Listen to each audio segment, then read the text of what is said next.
Alors, la présentation d'aujourd'hui, hein, c'est mieux comprendre la sociophonétique du français contemporain pour mieux enseigner le français. Eh oui, parce que pourquoi on fait tout ça? Nous, se poser des questions sociophonétiques, c'est parce que on veut faire un lien, pardon, avec l'enseignement du français. Et vous allez découvrir des choses assez intéressantes. Je pense que dans votre parcours d'enseignant, à un moment ou à un autre, vous vous êtes certainement interrogé sur quelle serait la norme orale à transmettre à nos apprenants de langue seconde. Là, c'est sûr, peut-être que vous travaillez en Russie, si vous êtes en Russie, évidemment, vous travaillez là depuis un certain temps.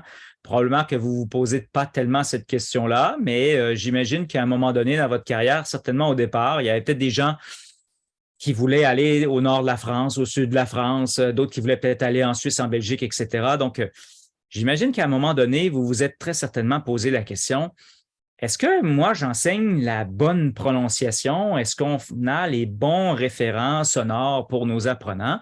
Et puis, en même temps, j'imagine que dans votre parcours de prof, il y a bien dû avoir des apprenants qui vous ont posé la question, oh, ça, est-ce que c'est une bonne prononciation? Est-ce que ma prononciation, elle est bonne? Et comment on répond à tout ça? Alors, une image vaut mille mots. Quand vous regardez cette image-là, qu'est-ce que vous vous dites dans votre tête là? Est-ce que quelqu'un pourrait partager ses états d'âme? Qu'est-ce que ça évoque, cette image-là? Alors, moi, disons que je suis contente en tant que Française parisienne qui enseigne le français depuis un bon nombre d'années.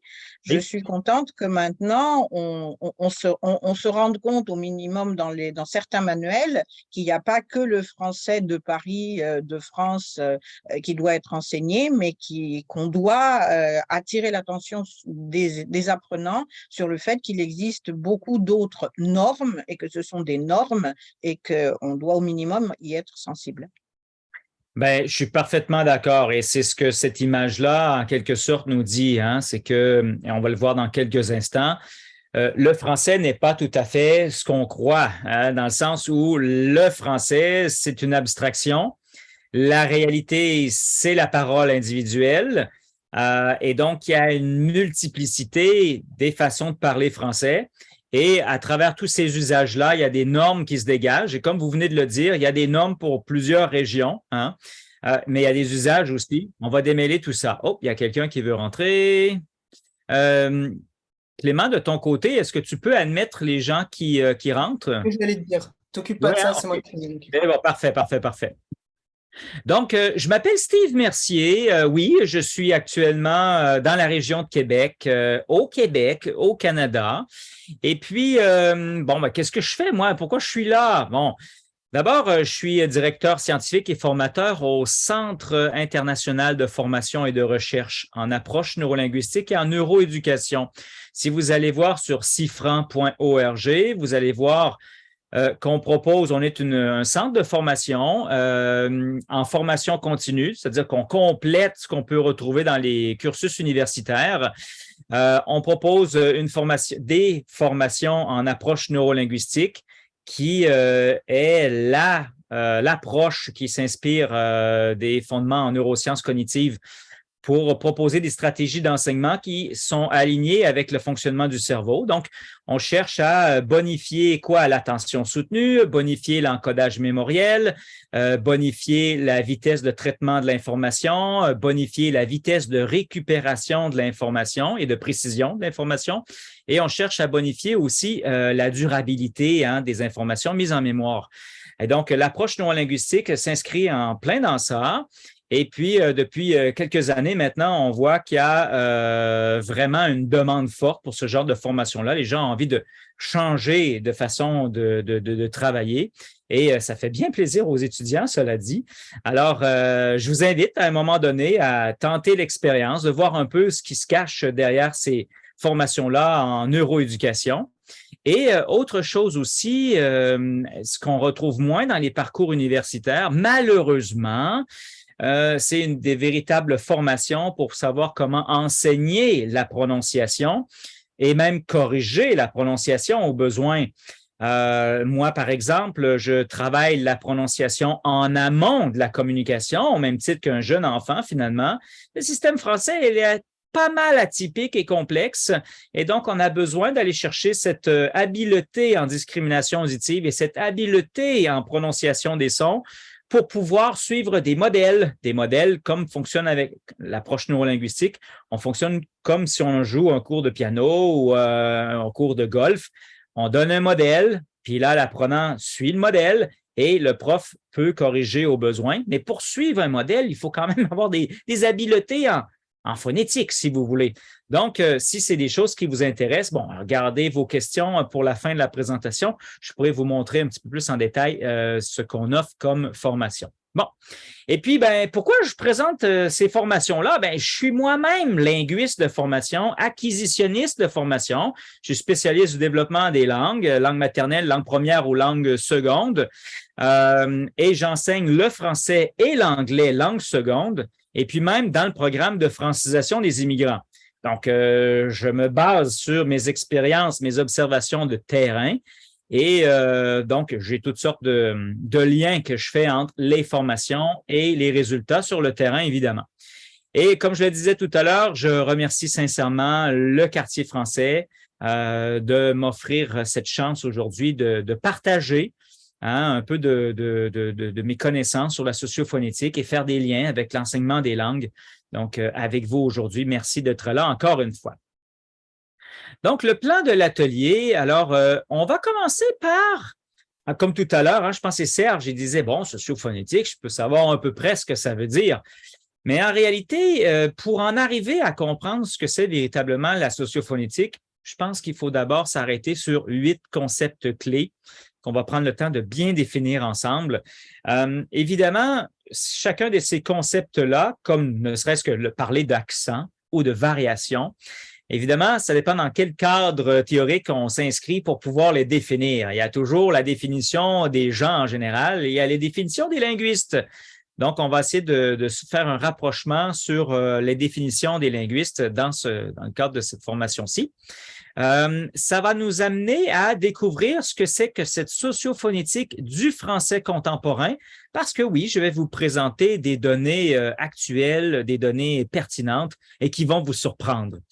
On va ensuite se demander, mais finalement, là, au gré des informations qui ont été présentées, on se pose la question, mais sur quelle norme s'appuyer en salle de classe pour enseigner le français? Il y en a qui travaillent avec des manuels, il y en a qui travaillent avec des ouvrages de référence, il y en a qui travaillent avec pas de manuel.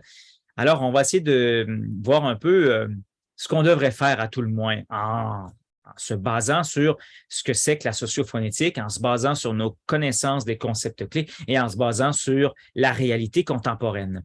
Et puis, j'aime bien terminer ce genre de présentation-là. C'est toujours à la demande des profs en faisant 2 activités pédagogiques. Donc, une foire aux questions sur l'enseignement de la prononciation et la correction phonétique. Je vous en ai parlé un tout petit brin tout à l'heure de ce que je faisais, mais je vais aller un petit peu plus loin, puis je veux savoir aussi ce que vous faites. Et puis, une autre activité pédagogique, je vais vous présenter quelques outils en lien avec la présentation d'aujourd'hui et qui pourront vous guider, vous intéresser. Donc, voilà. Puis, on se garde aussi une période de questions là tout à l'heure. Donc, par rapport aux 8 concepts clés, le premier concept clé que je veux aborder avec vous, c'est d'abord le français. Bon, je disais tout à l'heure, le français, c'est une abstraction. La réalité, c'est la parole individuelle. Et alors, si on avait à définir le français, comment on définirait ça? Est-ce qu'il y a quelqu'un qui voudrait s'essayer? Quelqu'un dans la classe? J'aime bien faire participer les gens. Alors, allez-y, le premier qui parle à la parole. Qu'est-ce que le français?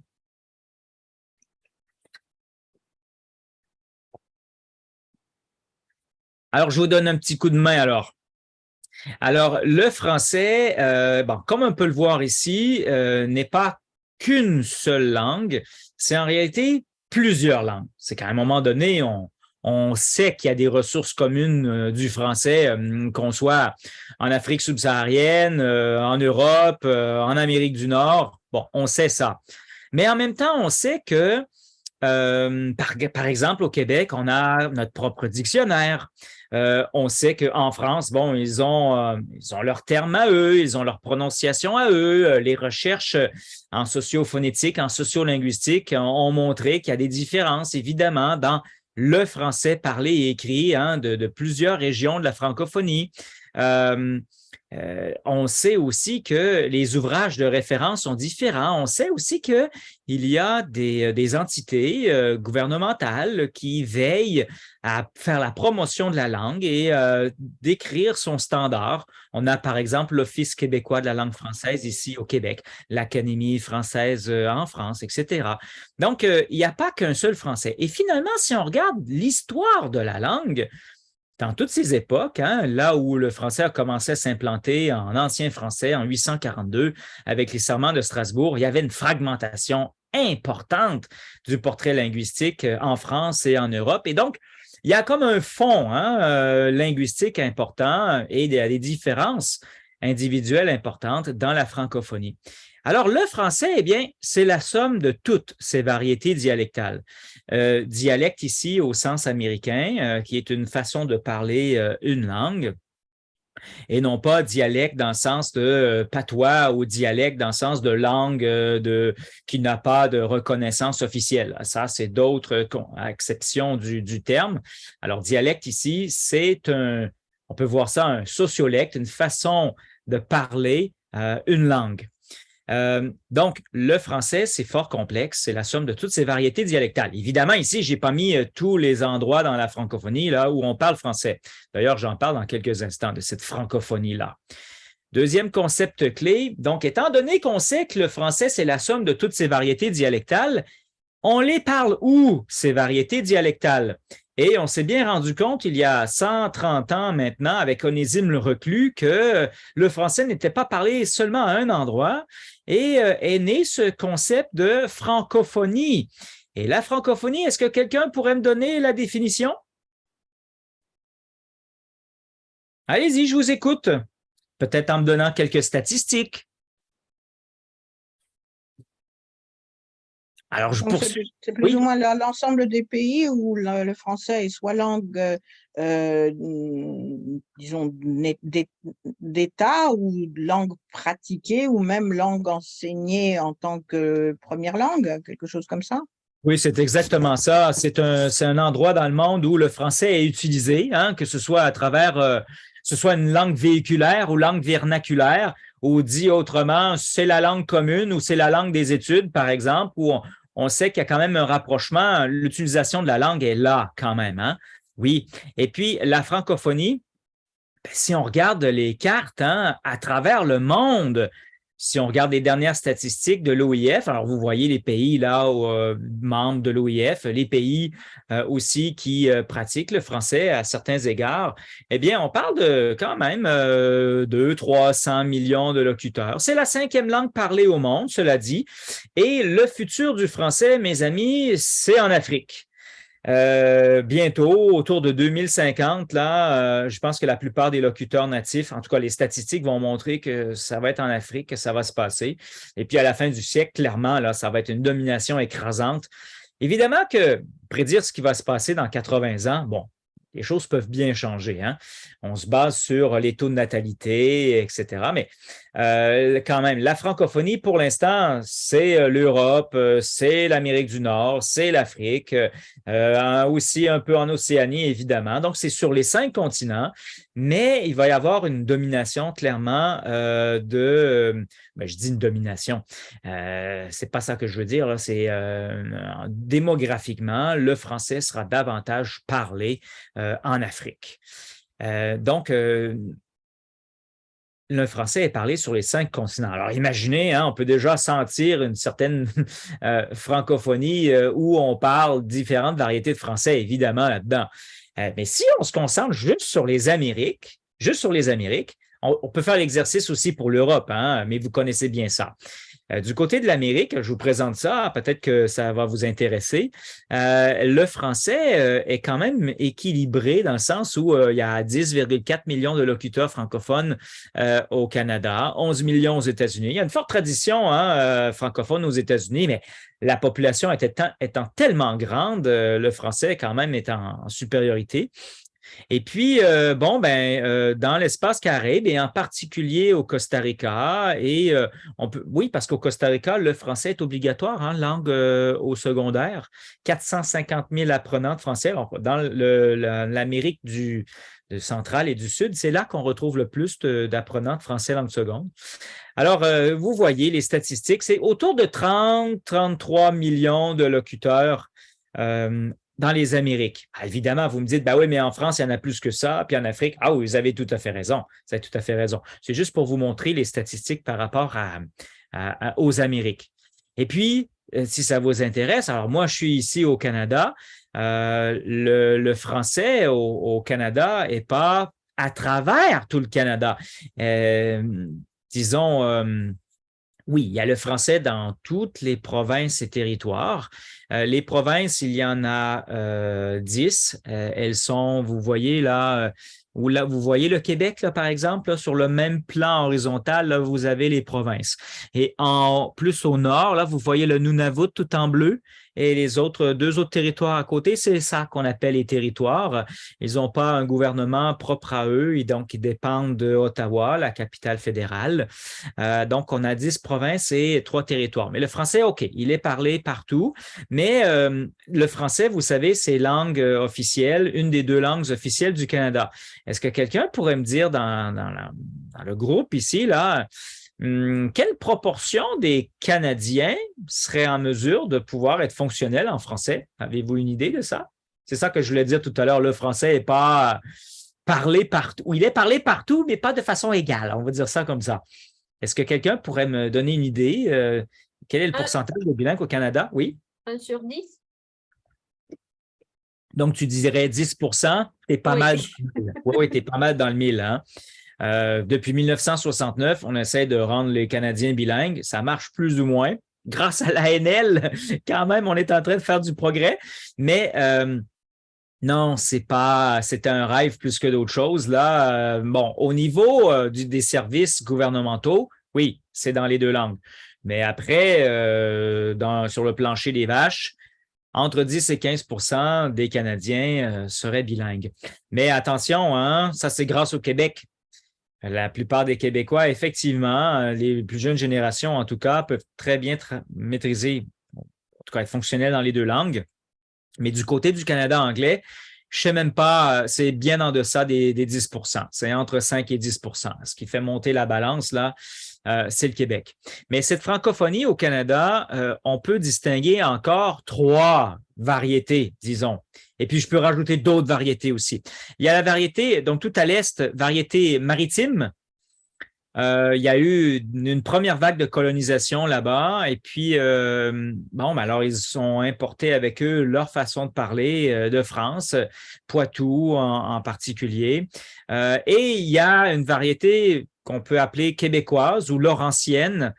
Donc, c'est issu de 2 vagues importantes d'immigration, donc celle où il y avait, oui, une certaine proportion des Parisiens, mais beaucoup du nord, de la Normandie, par exemple. Et puis, il y a le français de l'ouest du Canada. C'est un français qui provient de Canadiens eux-mêmes, originaires du Québec, et qui se sont déplacés tranquillement vers l'ouest. Alors, c'est une riche histoire que celle du français au Canada. Je ne peux pas tout dire dans le cadre de cette présentation-ci, mais c'était simplement pour vous montrer que le français est surtout parlé au Québec. S'il y a 20 millions, autour de 10-12 millions de locuteurs de français au Canada, c'est sûr qu'il y en a un bon 8-9 millions au Québec. OK? On va chercher 1-2 millions peut-être dans les provinces maritimes et puis 1 million peut-être là, dans les provinces de l'Ouest. Donc, ce n'est pas équilibré là, comme on se l'imagine. Et puis, à l'intérieur de ça, en fonction des interactions, de l'origine des locuteurs, etc., donc, on parle de 3 variétés, même au Canada. Une variété maritime, une variété québécoise ou qu'on appelle laurentienne, en lien avec le fleuve Saint-Laurent, et le français de l'Ouest. Mais les gens de l'Ouest vous diraient qu'il y a autant de Français qu'il y a de villes ou villages. Donc, la francophonie, c'est quelque chose de vraiment très riche. Et donc, si on parle de francophonie, et on parle de diverses variétés de langues, le concept sous-jacent à tout ça, c'est la variation linguistique. Un concept fondamental pour tous ceux qui s'intéressent à la socio-phonétique ou à la sociolinguistique. Qu'est-ce que la variation linguistique? Eh bien, c'est le fait que la langue varie sur tous ses plans en fonction de divers facteurs. Quand je dis divers plans, là, c'est les domaines de la grammaire, par exemple. Les modules de la grammaire varient en fonction du lexique, de la prononciation, de la syntaxe et même du non-verbal, je pourrais rajouter. Alors, on va voir ça un peu plus près. La variation, on peut l'établir en fonction des usagers eux-mêmes. Et donc, selon le temps, par exemple, hein, donc vous ne parlez pas français de la même façon que vos parents et que vos grands-parents, évidemment. Il y a une variation géographique aussi. Bon, c'est celle sur laquelle j'insistais préalablement, mais il y avait aussi la variation temporelle. Donc, la variation géographique, c'est le fait qu'on parle français d'une certaine façon au Québec, où il y a les nasales sont faites d'une certaine façon au Québec, sont faites différemment en France, sont faites différemment en Guadeloupe. Il y a une variation socio-économique aussi, hein, ça a été bien attesté, ça. Donc, les gens qui sont universitaires, les gens qui pratiquent des métiers un peu qui demandent une précision du vocabulaire. Je pense par exemple aux avocats, là, aux médecins. Alors, c'est sûr qu'ils vont avoir un parler, des habitudes de prononciation même qui vont être différentes. Je pense aux gens aussi qui font de la politique. Et puis, il y a un autre type de variation. Cette fois, c'est en fonction de l'usage et on l'appelle la variation situationnelle. Donc, peu importe là d'où on vient, nos activités quotidiennes, malgré tout, on sait qu'on a une façon de parler qui peut être plus ou moins formelle. Hein? Je pense ici au registre de langue. Alors, on peut avoir un français standard, on peut avoir un français familier, on peut avoir un français peut-être un peu soutenu de temps en temps. Donc, voilà les différents types de variations. Donc, alors déjà qu'on dit qu'il y a la francophonie, et on dit en plus qu'il y a de la variation, il y a des variétés dialectales bien documentées, décrites et tout ça. Et bien, même sur chacun de ces territoires-là, il y a de la variation, il y a des différentes façons de parler français. Alors, ouais, c'est pas si clair, hein, comment dégager les normes et les usages là-dedans et savoir qu'est-ce qu'on devrait enseigner. Mais on va aller un petit peu plus loin, puis vous allez voir qu'on a la réponse à cette question-là. Donc là, on est mûr pour définir ce que c'est que la sociophonétique, en quelque sorte. Hein. Dans le mot sociophonétique, comme disait Serge tout à l'heure, il y a le mot socio qui renvoie à l'aspect social. Oui, parce que la langue, c'est un produit culturel. Ça provient d'une source, ça provient de gens qui façonnent et qui parlent la langue et qui veulent faire peut-être des changements. Alors, il y a un aspect social absolument fondamental, même à la naissance de la langue. Et là, on garde ce concept-là ensemble. Et puis là, on a phonétique. Phonétique, c'est cette partie de la grammaire qui s'intéresse donc aux sons. Comment ils sont réalisés? On aurait pu appeler ça sociophonologie. La phonologie s'intéresse au système de la langue, c'est-à-dire quels sont les sons fonctionnels dans la langue. Quels sont le système des structures syllabiques. Quand on veut véhiculer du sens, il y en a la prosodie aussi. Alors, les accents en français, ça marche comment, les intonations? Ça, décrire le système fonctionnel, c'est la phonologie. Bon. La phonétique s'intéresse à comment on produit les sons. Bon. Alors, c'est sûr qu'on aurait pu appeler ça sociophonologie, mais le mot sociophonétique marche aussi. Et donc, on cherche à faire quoi en sociophonétique ou sociophonologie? Eh bien, voici ce qu'on pourrait trouver ici. Heydriger, en 2007, propose une définition comme la sociophonétique se focalise au sein de la sociolinguistique sur les formes de prononciation variables dont elle étudie la distribution des réalisations et les évaluations sociales. Alors, évidemment, la distribution des réalisations et l'évaluation sociale, on est moins en phonologie ici. C'est clairement la phonétique. Donc, on sait qu'il y a des prononciations variables et puis, donc, on veut savoir, mais qui prononce ça de cette façon-là et où? Et puis, ça, c'est intéressant, les évaluations sociales. Eh bien oui, comme le dit Alain Rey, tout être, en tout cas francophone, hein, tout être a en lui une pulsion classificatrice et hiérarchisante. C'est-à-dire que on entend en temps réel, à chaque jour, on entend les gens parler et puis on émet un jugement sur leur façon de parler. Si c'est votre enfant, oh ben là, les jeunes, ils parlent mal. Si c'est quelqu'un qui vient d'une autre région, ah ben là, il devrait apprendre plus le français. Bon, on est tout le temps en train d'évaluer un peu les façons de parler des gens. Alors justement, c'est peut-être ça qui a donné naissance à la sociophonétique. Faudrait peut-être demander à la BOV, hein, aux États-Unis, là, qui a été dans les premiers, dans les années 70, à essayer de faire le lien entre évaluation sociale, façon de parler et classe sociale. Mais c'est peut-être ça qui a donné naissance à la sociophonétique. On écoute les gens parler, ça c'est bien, ça c'est mauvais. Et puis de toute façon, ça fait tellement longtemps avec Malherbe, hein, dans l'histoire du français, Malherbe, Vaugelas, il y avait déjà des évaluations sociales. On ne faisait pas encore de la sociophonétique. On imposait une norme à cette époque-là. Mais dans un monde moderne, on essaie de voir les évaluations sociales, on les analyse, on les regarde, et puis on essaie de voir aussi, on essaie de légitimiser les différentes façons de parler. Parce qu'en réalité, parler une langue, c'est quoi? C'est être fonctionnel, c'est être compris. Et donc, tous les locuteurs ici n'ont pas à se faire dire qu'ils parlent mal en réalité.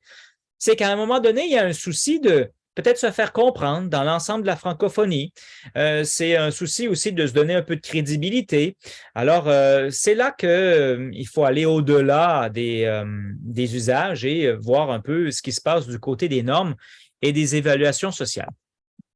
Une autre chose aussi, c'est que, selon Branca et Rossoff, 96, la sociophonétique prétend surtout déconstruire le fantasme de l'unité poursuivi par les grammairiens. Elle se propose d'en désavouer la violence destructrice lorsque l'entreprise de normalisation, je pense à Vaugelas, etc., a réussi à éradiquer les langues minoritaires ou d'en faire apparaître les illusions quand il s'agit de montrer que la variation est infiniment plus importante qu'on le dit. Alors voilà le but de la sociophonétique. On ne peut pas rentrer dans les détails de tout ça aujourd'hui, mais c'est important de mentionner que si vous me dites que vous avez un manuel puis on vous propose une norme de prononciation, comme vous l'avez si bien dit tout à l'heure, je ne sais pas qui l'a dit tout le temps, eh bien, il faut falloir à un moment donné se dégager de ça puis aller un peu plus loin. Ça, c'est clair. Un autre concept, et puis justement, si on parle de sociophonétique, un concept clé, c'est l'accent. Qu'est-ce que l'accent? Pas facile de définir ce que c'est que l'accent en réalité, parce qu'il y a tellement de définitions proposées. Je vous laisse y réfléchir un petit 10 secondes là. Selon vous, c'est quoi un accent? Je peux prendre même quelqu'un, hein? Est-ce que quelqu'un voudrait donner sa réponse? À mon avis, c'est l'influence de la langue maternelle, parce qu'il y a l'accent russe, il y a l'accent, je ne sais pas, américain, tout ça. Donc, c'est influence de prononciation de la langue maternelle sur la langue étrangère. C'est super intéressant, ça. Oui, merci beaucoup. Votre nom, c'est? Elena. Elena, oui. J'aime bien ça, Elena. J'aime bien ça, Elena. Mais j'ai l'impression qu'il y a aussi d'autres définitions d'accent. Mais on a tous raison, hein? Mais on va essayer de trouver une définition pas mal commune, là. J'aimerais prendre quelqu'un d'autre, peut-être. Dites-nous un peu, j'imagine que vos apprenants eux-mêmes, peut-être vous demandent ce que c'est que l'accent. Puis à un moment donné, vous faites écouter des audios, j'imagine, puis vous dites, ah, voilà un tel accent. Alors, comment vous définissez accent? Moi, je pense que c'est un ensemble de caractéristiques phonologiques. Il y aura aussi bien un accent parisien pour un Marseillais qu'un accent marseillais pour un Parisien. C'est-à-dire que c'est un ensemble de caractéristiques. Et bon, on appelle ça accent parce qu'on a pris l'habitude, mais c'est une façon de prononcer qui est caractéristique de telle ou telle région, de telle ou telle zone, et qu'il faut surtout, enfin, justement, si on en est au niveau de déconstruire, il faut surtout pas dire qu'il y en a un qui est bien et l'autre qui est pas bien, un qui est bon et l'autre qui n'est pas bien. Exact. Ah, tout à fait exact. Donc, hey, Elena, je te pose la question. OK, tu permets que je te tutoie. Par rapport à ce que vient de dire notre collègue Michel, quel lien on pourrait faire entre ta définition et sa définition? Alors là, parce que pour moi, c'est la question si la manière de prononcer à Paris, la manière de prononcer à Marseille, c'est vraiment un accent ou c'est dialecte, ou je ne sais pas. Bon, je ne veux pas utiliser les termes, je ne suis pas spécialiste. Mais pour moi, l'accent, c'est justement quand la langue maternelle est autre. C'est très intéressant. J'insiste. Oui, oui, oui. Je ne comprends pas, c'est rien à voir avec la science. Steve, là, pour l'instant, là, Steve, pour vous, il a un accent ou il n'en a pas? Oh, ben non, moi, je n'ai pas d'accent. Oui, il a un accent. Ah, alors. Excusez-moi. Oh, alors, vous avez donc décodé que je parle un peu anglais, que je parle un peu mandarin, que je parle un peu espagnol? Pas sûr. Anglais, je suppose, mais ce n'est pas anglais américain ou anglais. Je Non. crois que c'est anglais canadien. Là, il est simplement québécois. Alors, Elena, je vais éclairer votre lanterne. En réalité, ce que vous avez dit, c'est un facteur contributoire de l'accent. Puis on va en voir plein d'autres tout à l'heure. Vous allez voir ça.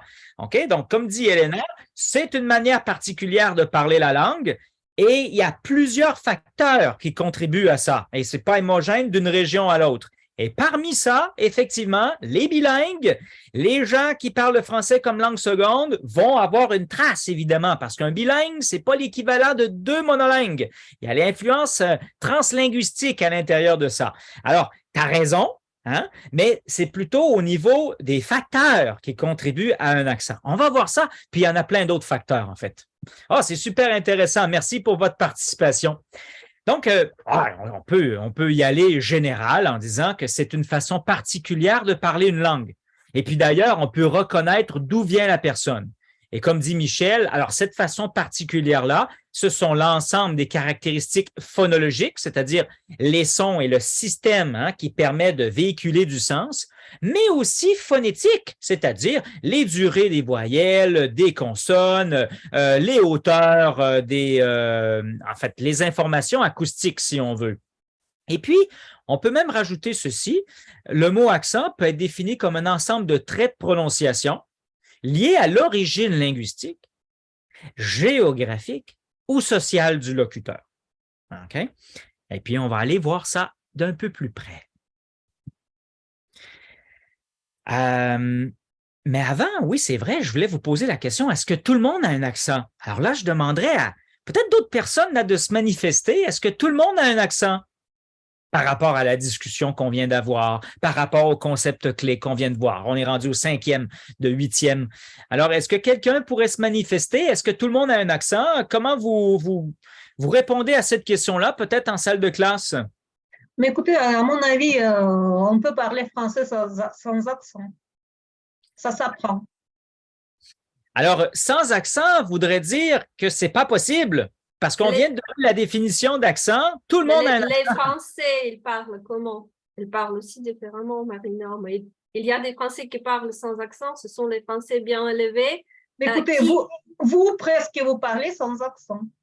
Non, est-ce que je peux intervenir un tout petit moment? Ah, je vois que j'ai bien enflammé la classe, là. Vous êtes merveilleux, c'est super. Oui, allez-y, monsieur.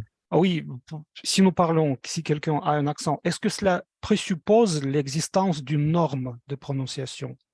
Est-ce qu'on peut définir l'accent comme la différence de la norme de prononciation? Et dans ce cas-là, qu'est-ce que c'est que la norme? Voilà. Et justement, la norme, on va en parler dans quelques instants. Mais si on prend comme définition que c'est la manière particulière et puis on peut reconnaître d'où vient la personne et puis qu'en plus, là, je n'ai pas parlé de tous les facteurs contributoires à notre manière particulière de parler, mais on ne parle pas de la même façon le matin que le soir. On ne parle pas de la même façon si on est enrhumé ou pas. On ne parle pas de la même façon quand on était plus jeune. Alors, vous voyez ce que je veux dire? Hein? Et oui, effectivement, le lien avec la norme est important parce que le terme accent a toujours été une question de s'aligner ou non avec la norme. Mais justement, qui parle cette norme-là? Donc, on y arrive dans quelques instants. Mais pour l'instant, par rapport aux définitions qu'on a données, par rapport au fait que vous êtes capable de savoir d'où je viens, par rapport au fait qu'on ne parle pas de la même façon chez les plus jeunes et les adultes, forcément, tout le monde a un accent. Et là, justement, je vais vous montrer ça. Je vais vous faire écouter 6 accents différents et essayer de me dire de quel accent il s'agit, dans le sens de position géographique. Vous êtes prêts, tout le monde? C'est parti. Par exemple, quelqu'un d'autre, ouais. T'as bien vu, après, t'as bien dans les événements, et puis t'as bien en vrai. Alors, d'où vient cet accent? Cela dit, je me concentre ici au niveau de la prononciation parce que accent peut aussi vouloir dire le vocabulaire qu'on emploie. Hein? Une grosse partie du contributoire de l'accent, hein, c'est la connaissance du vocabulaire et de l'origine du vocabulaire employé par les gens. D'ailleurs, dans l'audio qu'on vient d'entendre ici, il y a clairement des mots-clés là-dedans qui nous permettent de savoir d'où vient la personne. Mais il y a des éléments de prononciation aussi. Est-ce que quelqu'un veut s'essayer? C'est la qualité d'enregistrement ou c'est chez moi qui ça s'est passé, mais à mon avis, c'est un extraterrestre qui parlait. J'ai rien compris. Eh bien oui. Alors, parce qu'il y avait beaucoup de vocabulaire marin dans ça. Où est-ce que tu avais avré? On parle d'un bateau. Hein? C'est du français acadien. Il y avait du vent dans la voile. Alors, le OI qui était prononcé ouais, mais puis encore ici, on l'entend comme ça, mais qui, lors de la Révolution française, est passé au wa, OK? Mais ce n'est pas tout le monde qui a été influencé par ça de façon égale. Donc, il y a des éléments de prononciation, le ouais, voile, mais en même temps, il y a des mots dans ça. D'où est-ce que tu as avré? D'où tu viens? C'est des termes de marin, ça. Alors, évidemment, on est prof de langue, on n'est pas marin à temps plein. Hein? Alors, voilà, c'est un français qu'on appelle acadien. Mais c'est sûr que la personne là, qui faisait ça a exagéré un peu. Là. C'est pour montrer un peu l'accent typique, mais évidemment que c'est fort complexe. C'est plus que ça. Tu pourrais survivre en Acadie, là. OK? Ne vous inquiétez surtout pas. Un deuxième accent. Le Premier ministre ira-t-il à Beaulieu? Le village de Beaulieu est un grand émoi. Le Premier ministre a en effet décidé de faire étape dans cette commune au cours de sa tournée de la région en fin d'année. Jusqu'ici, les seuls titres de gloire de Beaulieu étaient son vin blanc sec, ses chemises en soie. D'où vient cet accent?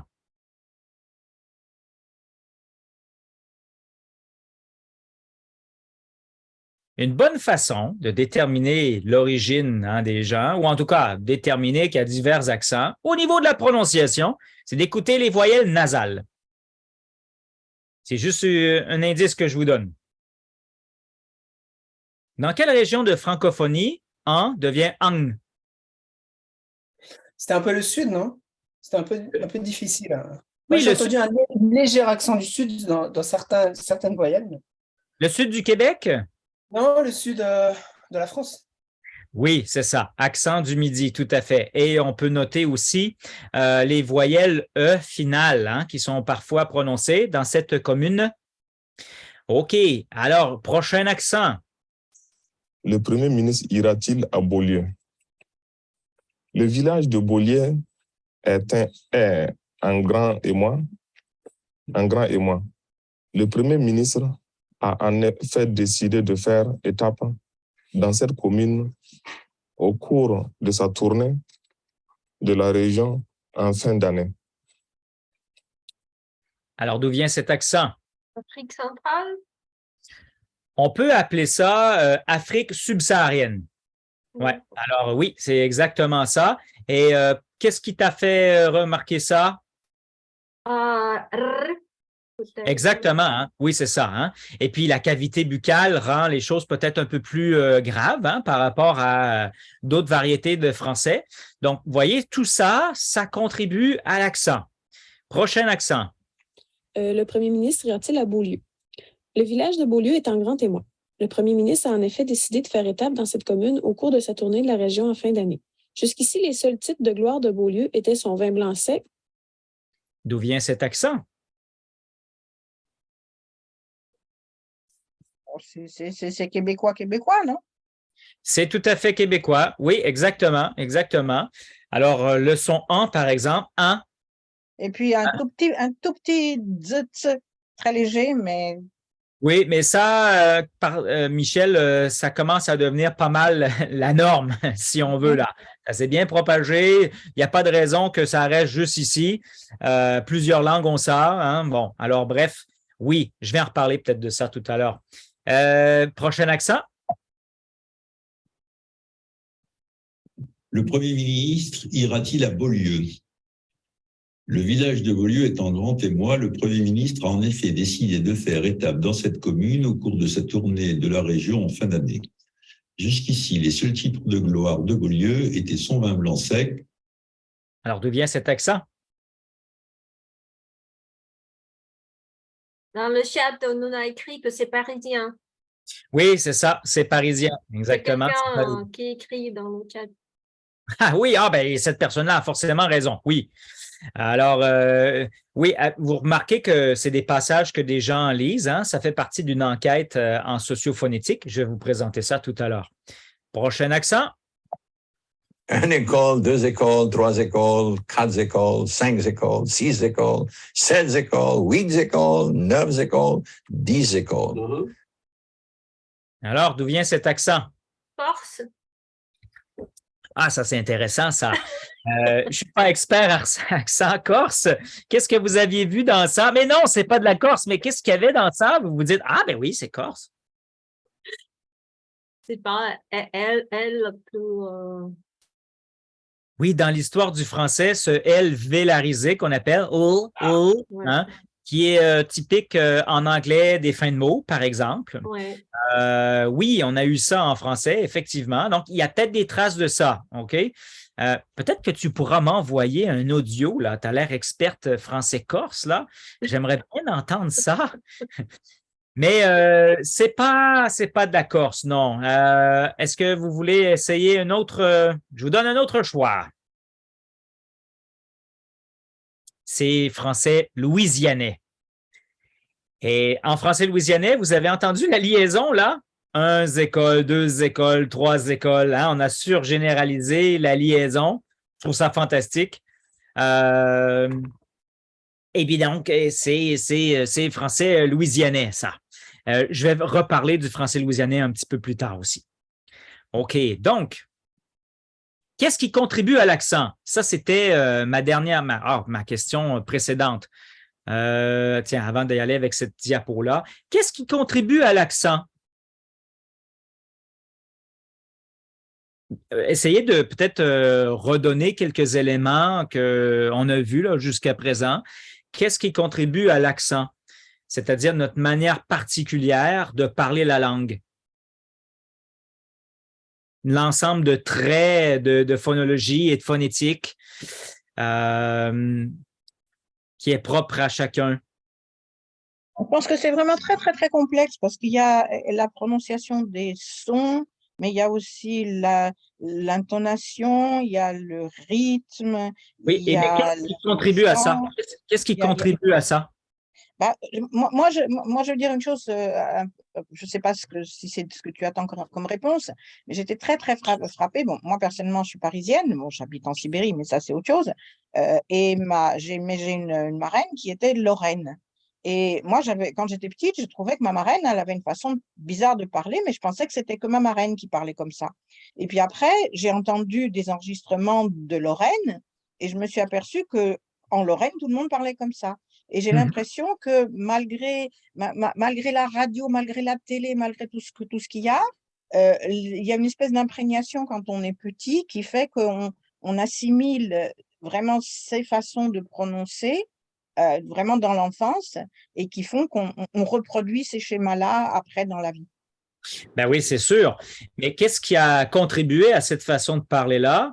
OK, ben probablement c'était le fond linguistique. Hein, les échanges avec les régions externes, les gens n'ont pas toujours eu des routes là et des avions pour se mélanger. Hein? Les gens étaient en vase clos pendant longtemps ou presque. Et puis, il y a eu toutes ces dynamiques de contact des langues. Il y a certainement eu des gens aussi qui ont été influents, qui n'ont pas rayonné ailleurs. Alors, et il y a eu un mélange aussi peut-être de langues parlées. Il y a eu un peu d'impact peut-être de la télévision, mais comme vous le dites, hein, peut-être moins, hein, effectivement. Et puis, peut-être qu'il y a eu des profs, parce qu'il faudrait voir à l'heure actuelle en Lorraine, hein, mais probablement qu'il y a des profs qui viennent d'ailleurs et qui contribuent aussi à enrichir, changer, modifier la prononciation des gens sur place. Alors, il y a pas mal de choses, hein. Je pense Hélène, pas Hélène, mais Hélène, oui, j'ai une expérience personnelle qui provoque des doutes. Moi, je suis grandie dans une république soviétique. Donc, c'était l'Ouzbékistan. Et il y avait des bilingues, donc les Ouzbeks, qui habitaient dans le milieu assez russophone. Oui.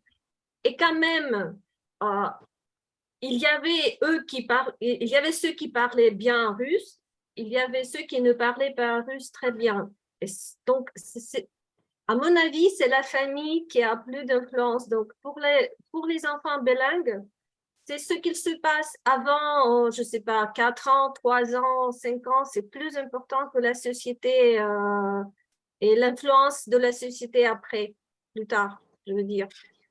Parce que ça, c'est mon expérience à moi personnelle, parce que j'observais tout ça. Mais vous avez Je peux vous donner mon exemple aussi? Bonjour. Oui, allez-y, allez-y. Excusez-moi, je t'attends parce que je travaille en même temps, j'habite à New York, donc on vous salue. J'ai noté quelque chose, mais je pense que c'est bien de parler quand même. Moi, je suis iranienne et j'ai habité en France pour quelques années pour mes études de master en FLE. Donc, quand je suis venue aux États-Unis, il y avait tout le monde qui m'interrogeait. « Ah, vous êtes française, vous êtes française ?» Mais c'est intéressant parce que j'ai vécu en France. Et comme j'ai quitté la France et que je suis venue aux États-Unis, j'avais l'accent plutôt français, on peut dire. Mais maintenant, puisque je ne suis pas en contact, pas beaucoup avec les Français, je pense que j'ai repris mon accent iranien. Et maintenant, c'est pas comme avant. Par exemple, quand je connais les nouveaux gens, ils me disent pas que, par exemple, vous êtes française. Donc, c'est un accent mixte et moi, je suis d'accord que c'est un mélange de tout ce qu'on a appris, de la langue maternelle, de toutes les langues qu'on a déjà appris et les gens avec qui on est en contact dans la société, dans la famille. Mais c'est super d'entendre vos anecdotes comme ça. Vraiment, là, ça, c'est parfait. Et heureusement, c'est enregistré, ça. Oui.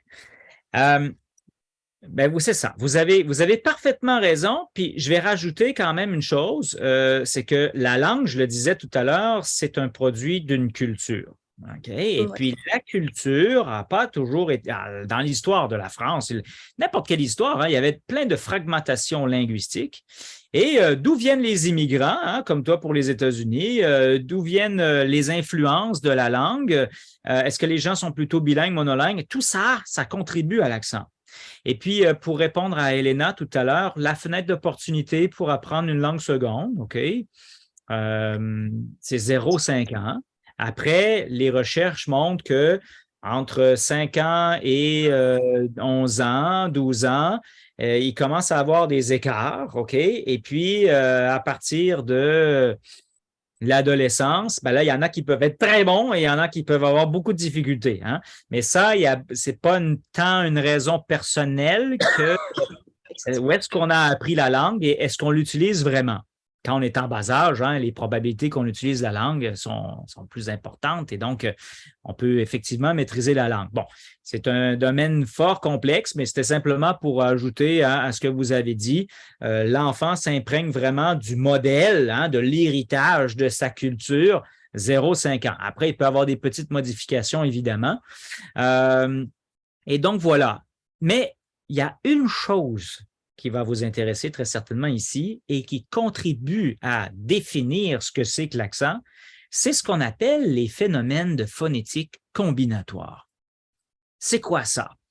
La phonétique combinatoire, c'est l'étude de l'interaction des sons les uns les autres. C'est-à-dire que les sons s'influencent les uns les autres. Alors, je vais vous donner quelques exemples. Et l'influence comme ça n'est pas le même d'une région à une autre. Parce que, bon, à quelque part, les usages, oui, les phénomènes de phonétique combinatoire vont rentrer dans l'usage, mais peut-être qu'il y en a qui vont être freinés par la norme. La norme, c'est cet usage qui se superpose aux autres. J'y arrive, ça ne sera pas long à définir ce concept-là. Mais regardez bien ça ici. On a un mot français, et il y a ça dans toutes les langues, hein, cela dit. On a un mot comme ça, C-H-E-V-E-U. On a un apprenant qui a ce mot-là, voit ce mot-là, puis se demande comment il se prononce. Alors, option 1, il va faire cheveu, cheveu. On ne sait pas trop ce qu'il va faire s'il n'a pas eu le modèle à l'oral. On ne sait pas trop ce qu'il va faire s'il ne connaît pas l'API. On ne sait pas trop ce qu'il va faire s'il ne peut pas décoder la prononciation dans son dictionnaire. Mais ce qui est certain, c'est que il n'y a personne qui dit cheveux, ou très peu. Les gens vont dire quoi plutôt? Je vais me faire couper les cheveux? Non. Les gens disent quoi? Allez-y, qu'est-ce que vos apprenants vont entendre dans la vie de tous les jours? Comment vous dites? Cheveux. Exactement, cheveux. Je vais aller me faire couper les cheveux. Vrai? Alors, qu'est-ce qui s'est passé là-dedans? Le « ve » qui est là, « ve », se change en « fe ». Et pourquoi il y a eu un changement comme ça de « ve » en « fe ». D'abord, dans l'histoire de la langue, le « e » était instable. Il a disparu, OK? Et donc, au contact du « ch », le son « ch », c'est un son qu'on appelle non voisé. C'est-à-dire qu'il n'y a pas les vibrations des cordes vocales. Vous pouvez mettre votre main sur la gorge comme ça et faites un « ch ». Vous allez voir qu'il n'y a pas de vibration des cordes vocales. Si vous mettez encore une fois votre main sur la gorge, comme je le fais maintenant, puis vous faites « vous allez voir que les cordes vocales vibrent. Et au contact du « ch », le « v » a perdu les vibrations des cordes vocales. Et donc, c'est devenu un « f ». Et donc, cheveux. Alors, ici, on appelle ça, dans phonétique combinatoire, une assimilation progressive, oui. Le son sourd du « ch » a contaminé le « v ». Lorsqu'on parle une langue, c'est un peu comme quand vous dites à vos enfants « arrêtez de jouer avec l'interrupteur ». Hein, les enfants aiment bien allumer, éteindre les lumières et tout ça. Hein? On veut arrêter de jouer avec les interrupteurs, nos articulateurs. On veut harmoniser le plus possible par souci d'économie linguistique. Et donc, c'est un phénomène tout à fait attesté dans toute la francophonie, peut-être sauf pour ceux qui apprennent à travers l'écrit, hein? Mais c'est ce qui contribue aussi à l'accent. Mais là, vous me dites, oui, mais tout le monde dit pas mal cheveux. Effectivement, je vais vous donner d'autres cas où les phénomènes de phonétique combinatoire ne vont pas s'appliquer d'une région à l'autre. Un autre exemple ici, et justement, celui-là n'est pas prononcé de la même façon dans toute la francophonie. Moi, en tant que Nord-Américain, je vois un S dans ça. Donc, je dis prisme ou tourisme. Mais en général, un Français, voire un Européen, va dire quoi? Comment vous dites? Prisme. Oui, mais prisme. Oui, oui. Alors, moi, je pourrais vous dire, mais vous parlez mal. Parce que de toute façon, la tradition écrite, hein, si on veut vraiment que elle perdure, c'est qu'à quelque part, on veut qu'elle influence la prononciation. Bon, c'est un échec total, hein, cela dit. Mais moi, je pourrais vous dire, ben, votre accent ne marche pas. C'est pas prisme, c'est prisme. C'est écrit clairement, c'est un S. Oh, mais là, vous allez en débattre longtemps. Ah non, la norme, c'est comme ça, c'est nous qui avons raison, c'est notre norme et tout ça. Moi, je vous dis, ben, écoutez, vous avez votre norme, j'ai la mienne. c'est un phénomène de phonétique combinatoire qui vous a, disons, influencé. Nous, on a résisté pour toutes sortes de raisons. Ça ne veut pas dire que ça se fait spontanément. Il y a forcément des gens en Amérique du Nord qui ont dit prisme à un moment donné, mais la pression du système, les gens autour, bon, finalement, ça ne reste pas très longtemps. Alors, qu'est-ce qui s'est passé? Eh bien, votre I a les cordes vocales, utilise les cordes vocales, sinon ça ferait ch. Et le M à côté, il y a les vibrations des cordes vocales aussi. Donc, notre S devient un Z avec la pression des cordes vocales. On appelle ça de l'assimilation régressive et progressive. Ça vient des deux côtés. On appelle ça assimilation double. Et vous voyez ici, c'est un phénomène qui va atteindre, toucher une partie de la population francophone, mais pas une autre. Et ça, on est capable de savoir d'où vient la personne à travers ce phénomène-là. Un autre exemple ici. Là, je vais vous faire rire un tout petit peu. On entend tout le temps à la radio, à la télévision, dans les journaux, des gens qui aiment bien critiquer les gens, leur façon de parler. On va dire que les jeunes parlent moins bien, on va dire que telle ou telle personne parle moins bien, parce qu'on escamote des syllabes, on prononce mal certains sons. Et puis, les gens vont même jusqu'à dire que la langue se perd, la bonne prononciation se perd. OK, moi, je suis linguiste. Je connais ces phénomènes-là. Je demande à cette personne-là, mais vous avez étudié où, vous, madame? Elle ne va jamais dire prononcer ce mot-là, parce que c'est ça son point, c'est de dire on ne prononce pas tel que ça devrait être, et donc on ne prononce pas les syllabes ou les sons qui sont écrits. OK, parfait. Moi, je lui dis, comment vous dites ça, ce mot-là? Il n'y a personne dans le monde francophone, ou presque, qui prononce ce mot-là tel qu'il est écrit. Pour quelques raisons, notamment le I entre le S et le T. Il n'y a personne qui va dire université. Ben, je dis personne, vous comprenez ce que je veux dire là. Quelqu'un qui parle lentement, qui va être super pédagogique, peut-être que ça va arriver. Mais dans la parole normale, c'est université. Pensez-y là, université. Le I est dévoisé. C'est-à-dire qu'il a perdu la vibration des cordes vocales, un I sourd qu'on appelle. Là, vraiment, ça impacte pas mal toute la francophonie. J'aimerais bien entendre quelqu'un, moi, qui me dit « Bonjour Steve, à quelle université tu as… » Non. Alors, le I, qu'est-ce qui s'est passé? Un autre cas d'assimilation double ici. Il perd les vibrations des cordes vocales sous l'influence du son qui précède, un S, qui n'a pas les vibrations des cordes vocales, et du son qui suit, le T, qui n'utilise pas les cordes vocales non plus. Et donc, la pression du système fait en sorte que le I devient un I. Et d'ailleurs, tiens, ça m'amène à ceci. Écoutez bien depuis 50 ans ce qui se passe dans le français européen. Les finales, les voyelles finales de mots. Vous pouvez regarder TV5 Monde ou n'importe quelle émission de télévision. Au lieu de dire salut, on a salut, bonjour, bonjour. Il y a un phénomène depuis 1975 qui est bien attesté. On l'a un peu ici, mais pas tant que ça. C'est l'assourdissement des voyelles accentuées finales de mots. À quelque part, c'est un peu normal de le faire parce qu'il y a moins d'énergie à mesure qu'on avance dans la phrase. Sauf que du point de vue de l'enseignement de la langue, moi, j'entends beaucoup de profs qui essaient de modéliser des sons, mais les sons sont sourds. Il y en a combien? Il y en a 2. Comment est-ce que l'apprenant peut savoir que c'est eux? OK? Donc, je fais juste ouvrir une parenthèse ici. Ce phénomène-là contribue à l'accent et pour moi, c'est clairement peut-être européen. Vous pourrez me dire peut-être si en France, c'est attesté un peu partout, mais en français parisien, clairement là. OK? Bon, alors on a université ici et pour moi, c'est un mot-clé lorsque j'ai un débat avec quelqu'un qui dit on parle mal parce qu'il y a ci, il y a ci, il y a ça. Puis après, je vais lui présenter les données que je vais vous présenter dans quelques instants. Ah, tiens donc, les jeunes écrivent mal. Ah, on perd notre orthographe. C'est la catastrophe.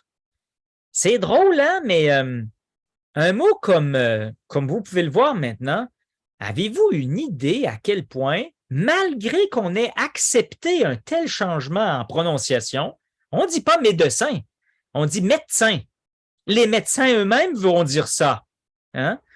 C'est drôle, hein? On a accepté un tel écart de prononciation pour une profession qu'on dirait noble. Hein? Bon, elles sont toutes nobles, les professions, mais je veux dire que du point de vue de l'histoire de la langue, il fallait quand même se baser sur des auteurs et des auteurs qui basaient leur prononciation certainement sur des gens qui étaient reconnus, bon, etc.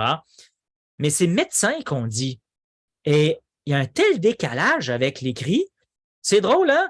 On va dire qu'on écrit mal, mais on prononce bien dans ce cas-ci. Et puis des fois, c'est l'inverse.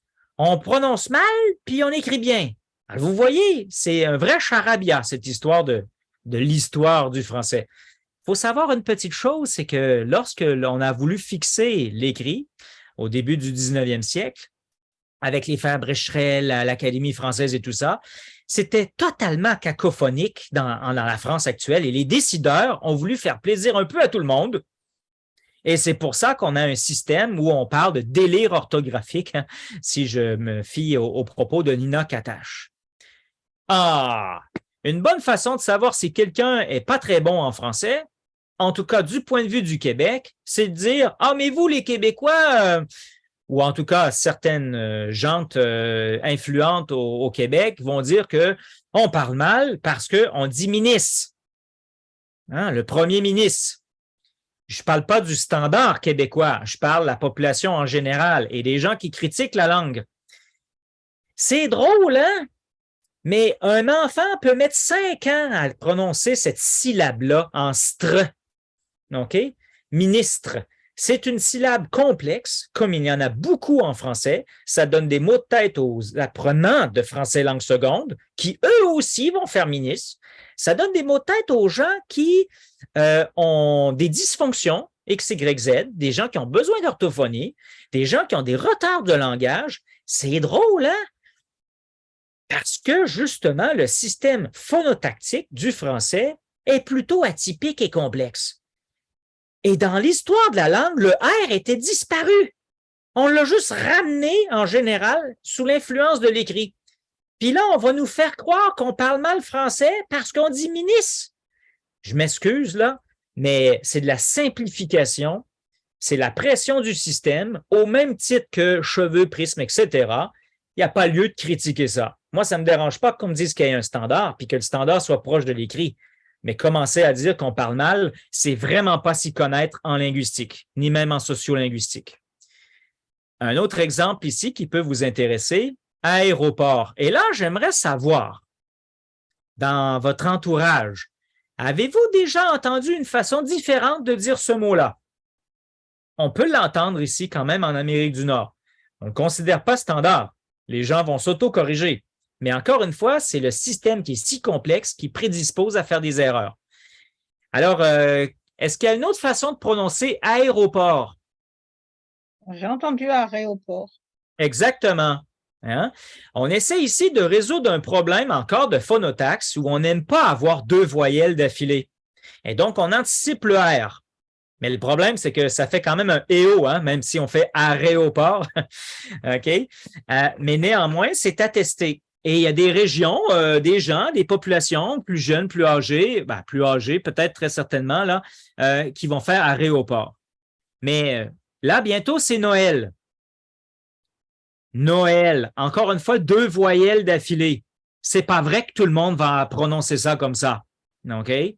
Quelles sont les différentes façons de prononcer Noël? Et encore une fois, au contact de 2 voyelles, il se passe quelque chose. On n'aime pas ça. Et donc, c'est contributoire à l'accent. Quelles sont les différentes façons de dire Noël dans la francophonie? Et même les apprenants de langue seconde, il ne faut pas les oublier, eux aussi contribuent à l'accent d'une région. Hein, je vous fais réfléchir pas mal, hein? On va mettre un « entre les deux, quelque chose comme Noël. Ça peut arriver si vous l'avez entendu. Moi, je ne l'ai pas attesté dans la région ici, mais si vous le dites, nous, on aurait plutôt Noël. Noël. OK? Ce n'est pas un « c'est un « we ». Parce qu'après tout, il y a l'influence du « o » qui peut amener à arrondir les lèvres. Noël. Mais Noël, peut-être ça peut marcher aussi. OK? Mais il y a aussi, chez les apprenants, Noël. C'est un coup de glotte. Noël. Alors, et puis d'ailleurs, ils vont couper, hein? Bon, oui, moi, à Noël, il y a… Bon, alors vous voyez, ben, alors nos générations futures, nos immigrants et tout ça, si on laisse ça, OK, c'est parfait, mais ça va changer l'accent, évidemment, de la région. Ah, tiens, mon préféré, séchoir. Est-ce qu'il y a d'autres façons de prononcer ce mot-là? Les jeunes enfants vont être très vulnérables à ça. Le français a quelque chose de bien atypique, encore une fois, c'est qu'il a en son sein le son che et le son se. Ouais. C'est soir. Oh oui, ça pourrait être ça, ou ça peut être chez soi. Chez soi. Ou chez soi. Mais de toute façon, c'est que les deux sons étant tellement proches, puis il y a les deux sons dans le même mot, on prédispose à faire des erreurs, naturellement. Langue maternelle, langue seconde, nommez-les, OK? Donc, voilà quelques exemples ici. Bon, on appelle ça lorsqu'il y a une permutation des sons. Hein, ça peut être comme dans le cas de ae, hein, are. Donc, le e et le r sont permutés, hein, interversion. Et puis, dans le cas de séchoise à distance, on appelle ça de la métathèse. Bon, ce sont des phénomènes de phonétique combinatoire. Mais ça, encore une fois, c'est contributoire à l'accent. L'accent des jeunes, l'accent des… peu importe. Et puis, un petit dernier pour la route, avant que je passe à la prochaine diapo. Le 6e mois de l'année, ça s'écrit J-U-I-N. On est d'accord? Au Québec, on ne dit pas juin. On dit juin. Le 1 devient un 1. C'est quoi la différence entre 1 et 1? Vous avez juste à arrondir les lèvres. 1, 1. Et pourquoi nous, c'est sort en 1 alors que ça s'écrit I-N? Ben, c'est encore une fois l'impact des deux sons qui précèdent. Le J, on a un jeu des lèvres. Le U, on a les lèvres arrondies. Et donc, on garde ça, on harmonise, si vous voulez, le jeu des lèvres. Ça fait juin. Donc, quelqu'un qui arrive au Québec, il dit « Ah, moi, je suis né en juin. » On dit « Ah, tu viens pas d'ici. » Ça, c'est clair. À l'inverse, moi, je suis en Europe, juin. Il faudrait voir en Suisse et en Belgique, ils partagent beaucoup de liens avec notre prononciation à nous. Mais clairement, là, je pense que pour le français de France, peu importe où on est, je ne pense pas entendre juin, à moins que vous me dites le contraire, là. Enfin, bref, il y a des gens qui vont dire on parle mal parce qu'on s'écarte du système orthographique. Moi, je vous dis que ça n'a rien à voir. Ça fait très longtemps qu'on s'écarte du système orthographique. OK. Et là, depuis le début, vous m'entendez parler et peut-être que c'était en vous, on n'en a pas parlé, mais c'est ce qu'on appelle l'insécurité linguistique. Tu sais, tout à l'heure, on a défini ce que c'est que la sociolinguistique et puis on a dit qu'il y avait des jugements. Et ces jugements-là, en réalité, vont impacter, disons, la confiance des locuteurs, vont impacter leur humeur, leurs états d'âme. Alors, un autre concept fondamental, puis justement, vos apprenants, est-ce que vous leur posez cette question-là parfois? Comment tu te sens, toi, quand tu parles français? Est-ce que tu as de la sécurité linguistique? Autrement dit, est-ce que je t'amène, moi, à ce que tu prennes confiance, à ce que tu t'émancipes, est-ce que tu te sentes bien? Ou au contraire, au final, hein, lorsqu'on discute après la classe, là, on se dit les vraies affaires, hein, on se dit les vraies affaires, pas dans la classe, mais en dehors de la classe, hein, autour d'une bière, d'un café ou quelque chose. Est-ce qu'on souffre de sécurité? Est-ce qu'on souffre de sécurité? Est-ce qu'on a de la sécurité linguistique ou on souffre d'insécurité linguistique? On va définir ça.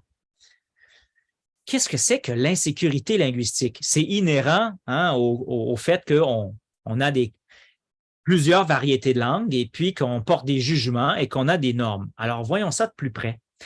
D'abord, on parle de sécurité linguistique lorsque, pour des raisons sociales variées, les locuteurs ne se sentent pas mis en question dans leur façon de parler, lorsqu'ils considèrent leur norme comme la norme ou leur usage faisant partie d'une norme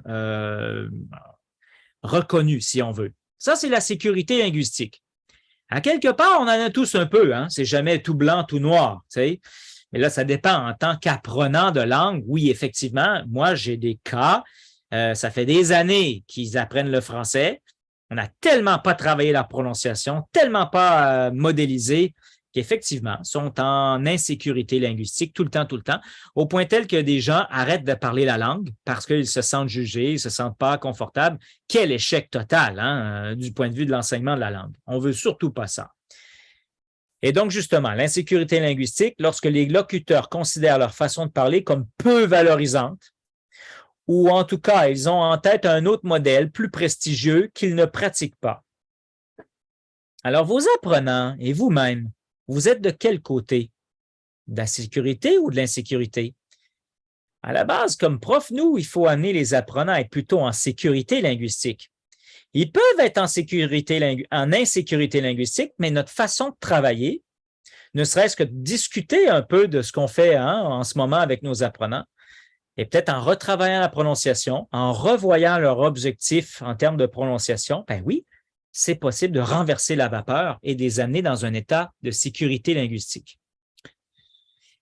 C'est sûr que dans le monde francophone, il y a des gens qui s'en foutent totalement. Tu sais, on demande à ma mère, par exemple, es-tu plutôt du côté de sécurité, insécurité linguistique? Elle va te dire, ben, je ne me suis jamais posé la question.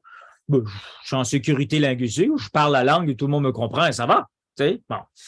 Par contre, c'est vrai que s'il y a la possibilité de voyager beaucoup à l'international, hein, il faut apprendre à s'adapter à notre public, hein, aux différentes variétés de français. Oui, on peut avoir un peu d'insécurité linguistique. Alors, c'est important de se poser ces questions-là. Ça m'amène au dernier concept.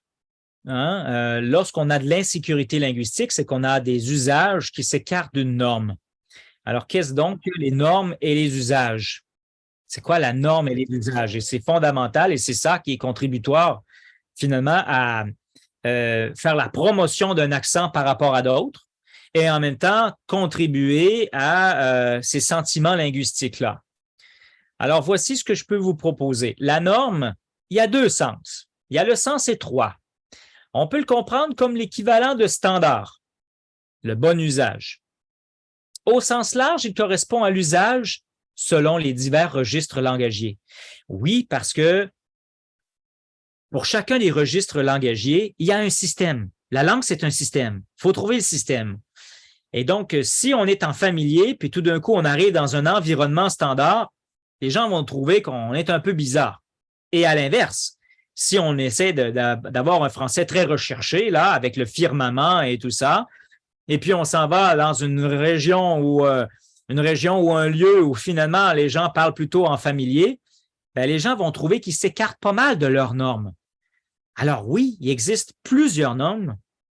En tout cas, une norme qui est bien décrite selon les divers registres langagiers, mais il y en a une qui se superpose à tout ça et qui se veut un peu comme passe-partout, international. Et là, je reviens à la question, qui parle cette norme-là, encore une fois? On va avoir la réponse dans quelques instants. Donc, ça, c'est la norme. Et puis, au même titre que, ben, écoutez, lorsqu'on conduit sur l'autoroute, il y a une norme comme l'équivalent de standard, 100 km/h ici. Ça peut être 110 dans d'autres provinces, voire 130 ou sans limite en Allemagne, dans certaines régions. Mais en réalité, il y a d'autres normes. Il y a la norme en fonction des conditions météorologiques. Donc là, tout d'un coup, on va être autour de peut-être, oui, 100 km/h.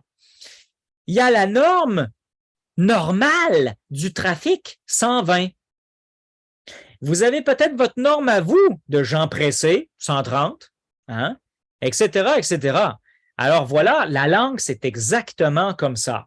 Et puis la norme change. Si la pression des usagers est telle, ça va changer. Ça, on a ce pouvoir de faire changer les choses. Malheureusement, on ne le fait pas tout le temps. Et puis, ben, l'usage, c'est l'emploi effectif, tout simplement. Lorsqu'il y a un maximum, lorsqu'il y a un certain nombre d'usages, ben, ça peut créer une norme, finalement. Hein? Et donc, l'usage peut devenir la norme. Et il ne faut pas discriminer l'usage. Si l'usage existe, c'est que c'est fonctionnel. Si c'est fonctionnel, c'est donc que la langue est fonctionnelle. Si la langue est fonctionnelle, ben, c'est sa fin, sa finalité finalement, pouvoir communiquer, interagir. C'est un outil de communication. Alors l'usage, encore une fois, du point de vue d'un linguiste ou d'un sociolinguiste, il n'y a aucunement lieu de critiquer quoi que ce soit. D'ailleurs, on ne parle pas de la même façon d'il y a 50 ans ou 100 ans, quand on y pense bien, hein? Donc voilà, et c'est important de mentionner tout ça. Chaque locuteur natif va avoir son usage. Et lui, qu'est-ce qu'il veut faire avec son usage? Est-ce que parfois il veut maîtriser les différentes normes? Ça sera à vous de voir avec vos apprenants et du temps qu'ils auront à consacrer dans leur langue seconde, évidemment. Donc voilà pour ces 8 concepts clés. J'espère que ça vous éclaire jusqu'à présent, hein? On a vu pas mal de choses. On a vu que le français est la somme de toutes ces variétés dialectales, que toutes ces variétés dialectales-là ont un fond culturel différent, ont des dynamiques d'interaction, de langue et tout ça qui est différent. On a vu aussi qu'il y a plusieurs facteurs contributoires à l'accent dans cette même variété-là, OK? Et qu'il y a des usages qui se superposent et qui font des normes selon les divers registres langagiers et même une norme générale, une norme que pour chacun des Québécois ou Français ou Suisses, on entend ça puis on se dit oui, oui, c'est correct. Donc voilà, on a établi une norme. Maintenant qu'on sait ça, attachez bien votre ceinture. On va essayer de voir qui parle ce qu'on appelle la norme au sens étroit, celle qu'on retrouve dans les guides de bon usage, peut-être les dictionnaires et les manuels que vous employez. Alors, je passe à cette prochaine étape-là. Ah oui, avant de montrer cette étape-là, c'est vrai, j'ai une belle image ici qui vous montre un peu les dynamiques de normes et usages. C'est emprunté d'une collègue. On a divers registres langagiers, comme je viens de le dire. Là, ce qui est intéressant, c'est que peu importe la variété de langues, France, Belgique, Afrique subsaharienne, peu importe, on a observé qu'à un moment donné, les locuteurs ont un sentiment qu'il y a un standard. On leur montre des mots, des prononciations, puis on leur dit « ben oui, ça c'est de chez nous, puis c'est bien parfait ».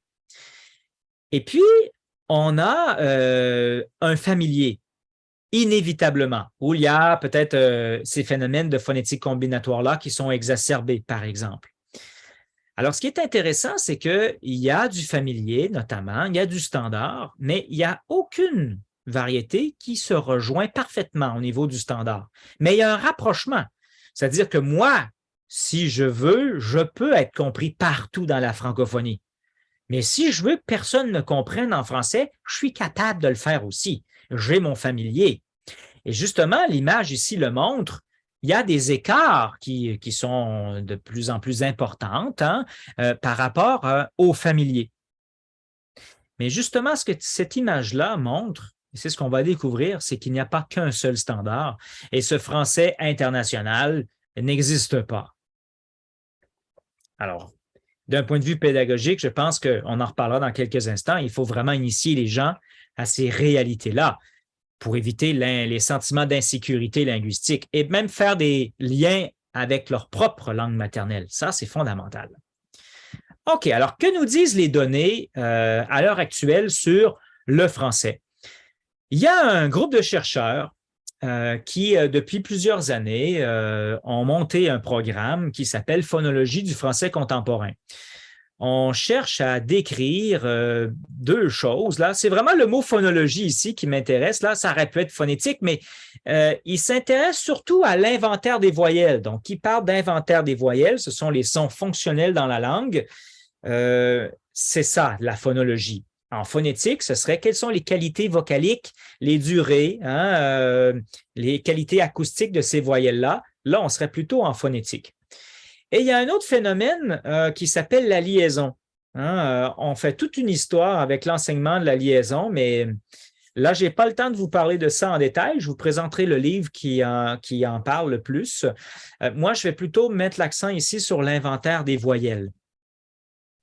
Et ce livre-là est celui-ci, La prononciation du français dans le monde. Si vous ne l'avez pas avec vous, moi, je vous conseille de l'avoir parce qu'il y a la prononciation du français, mais c'est des Français dans le monde, non seulement selon les régions de la francophonie, mais en plus en fonction de l'origine linguistique des apprenants.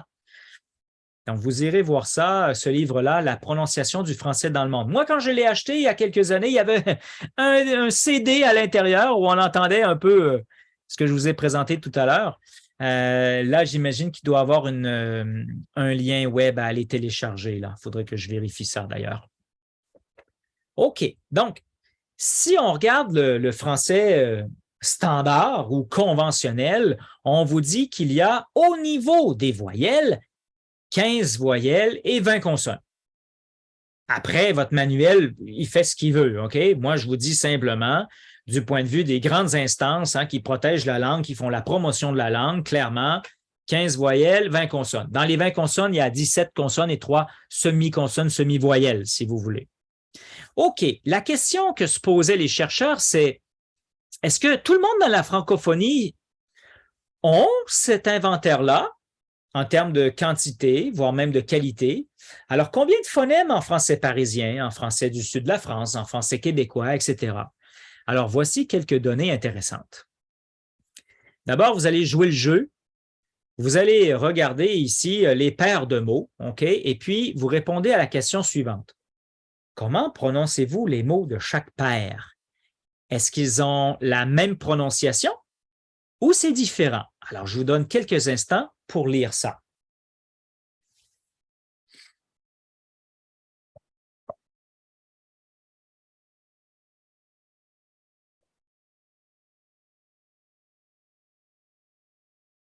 Mais nous connaissons les règles, c'est différent. Ça doit être différent. Ah, je ne sais pas, hein? OK, alors je vous fais écouter ça. Et puis, vous allez faire même quelques prédictions. Selon l'inventaire conventionnel, il y aurait effectivement une différence en termes de prononciation. De toute façon, on regarde l'écrit.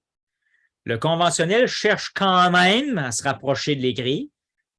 Et puis, on verrait ici qu'il y aurait une différence, sauf pour la partie en mauve, là. On va aller voir du côté d'une génération, un homme de 54 ans dans la région de Paris. Alors, je vous laisse faire vos prédictions. Est-ce qu'on suit l'inventaire conventionnel? Est-ce que là où il y a un non, il va y avoir un oui? C'est parti.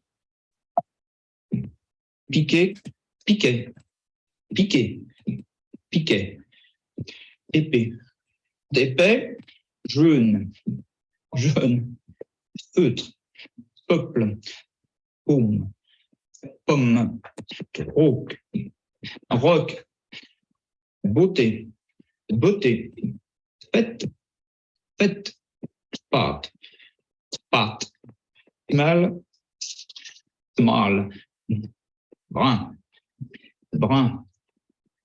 Alors, ce que ça donne pour l'instant, c'est ceci. Il y a un maintien des oppositions, OK, ou en tout cas, on suit le conventionnel, sauf dans un cas, brun, brun. Il y a, je pense que vous connaissez le petit ours brun, hein, si vous êtes d'origine française, là. Écoutez la chanson à l'origine, c'est clairement brun. Mais on écoute les nouvelles chansons, brun. Alors, c'est influencé évidemment par le changement de la prononciation. Maintenant, on va aller voir une plus jeune génération. Je vous disais tout à l'heure que ce qui contribue à l'accent en général et tout ça, c'est, oui, l'âge des locuteurs. Alors, allez-y avec vos prédictions. Est-ce qu'on maintient ce qu'on vient d'entendre? Est-ce qu'on s'écarte de l'inventaire conventionnel? C'est parti. Piquet, piquet, piquet, piquet, épée, épais, jeune, jeune. Feutre, peuple, pomme, pomme, roc, roc, beauté, beauté, fête, fête, pâte, pâte, mal, mal, brun, brun. Alors, résultat des courses, ça commence à partir dans tous les sens. Et puis, je dois vous dire tout de suite qu'il doit y avoir des conséquences en orthographe, forcément. Hein, parce que ce qu'on écrit, on se dit dans notre tête. OK, donc bref, il y a piquet qui se maintient, et puis après, soit qu'on perd l'opposition, il y a une neutralisation entre le E et le E en faveur du E, par exemple, une neutralisation entre le A et le A en faveur du A, neutralisation entre le 1 et le 1 en faveur du 1. Maintenant, dans le sud de la France, alors allez-y avec vos prédictions encore une fois. Est-ce qu'on s'écarte davantage du conventionnel? Est-ce qu'au contraire, non, on s'en rapproche davantage? Ben, écoutez, comment est-ce qu'on peut s'écarter plus? Hein? Alors, on écoute. Piqué, épée, jeune, fête, peuple, pomme, roc, beauté, fête, pâte, mal, brun. Oh, il y a eu une seule opposition qui a été gardée, c'était le brun. Je vois que ça vous fait sourire, hein? Mais en réalité, là, c'est vraiment comme ça. Les choses changent beaucoup, puis on ne le suspecte pas tant que ça, hein? Et là, on va aller du côté nord-américain, donc français nord-américain. Là, je vous surprends peut-être, mais non seulement on a toutes les oppositions du conventionnel, mais on rajoute en plus l'autre opposition, parce que F-A-I-T-E-S et puis F-E accent grave T-E, ça s'écrit pas pareil, vrai? Alors, il y a peut-être un moyen aussi de rendre compte de ça à l'oral. Alors, je vous fais écouter ça. Donc, c'est la variété français nord-américaine. Piqué,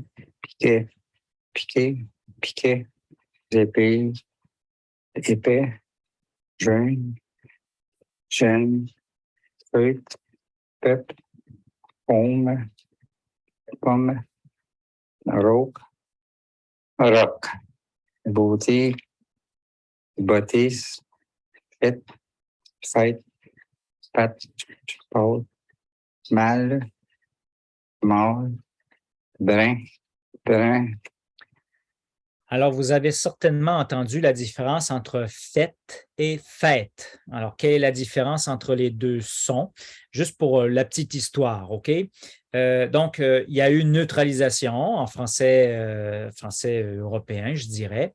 Et puis, mais ce qui s'est passé, c'est que lorsqu'il y a un accent circonflexe, en général, ça va marquer qu'il y a eu un S, le son S, qui a disparu.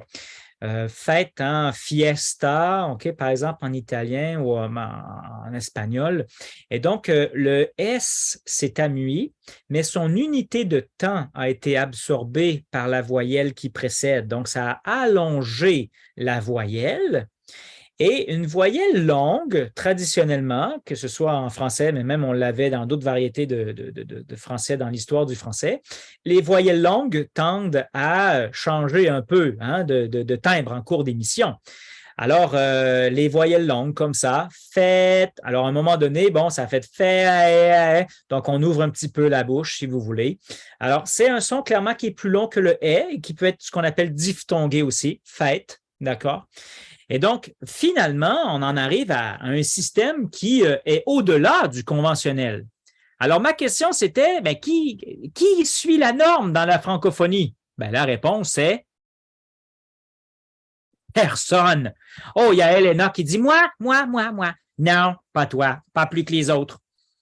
OK? Alors là, puis même en français québécois, on pourrait peut-être parler d'une autre voyelle qu'on a aussi, mais enfin bref, on a ce qu'on appelle un système maximal. Clairement, bon, je dis français québécois, on peut l'étendre hein, à plusieurs autres variétés de français là, en Amérique du Nord, mais on a 16 voyelles. C'est pas pour rien que dès mes premiers voyages en Europe, là, il y a une quinzaine d'années, les gens disaient « Ah, mais vous avez un accent chantant. » Eh bien oui, c'est parce que j'ai quand même 3-4 sons de plus, hein, donc ça paraît ça finalement quand on parle. Mais ce qu'on peut voir en France à l'heure actuelle, outre toutes sortes de phénomènes de phonétique combinatoire, c'est carrément la disparition de certains sons fonctionnels. Donc, en phonologie, certains sons. Le 1, puis peut-être le A. Et puis, dans le sud de la France, c'est même pas le E, c'est un E. Donc, au lieu de dire je me, c'est fait je me. Alors, il y a pas mal de simplifications qui se passent et il y a des conséquences en orthographe, c'est clair. Hein? Bon, alors nous, au moins, on a le mérite de dire, quand bien même qu'il y aurait des gens qui disent « Ah, mais vous ne parlez pas la norme. » Ah ben oui, pas plus que vous déjà. Et puis, je peux quand même vous dire, si j'ai une variété à parler, je vais quand même être content de parler ma variété pour la simple et bonne raison qu'on est encore plus proche du système orthographique. La réalité froide, là, OK, les faits, ça reste ça. Mais moi, je n'ai pas la prétention de dire que je vais mieux parler ou moins bien parler. Chaque région a sa façon de parler et sa propre entité pour déterminer quelles sont les règles pour la norme et les règles orthographiques. Mais quand même, je suis en train de préparer un petit débat sur l'enseignement des sons qu'on doit faire avec nos apprenants. J'y arrive, ça ne sera pas long. Rapidement, il nous reste quoi, une vingtaine de minutes, c'est ça? Théoriquement, ouais. Ouais, OK. Juste pour vous dire, c'est juste une petite parenthèse que j'ouvre ici là pour ouvrir un peu les horizons. Vous avez peut-être des gens qui veulent venir au Québec, au Canada.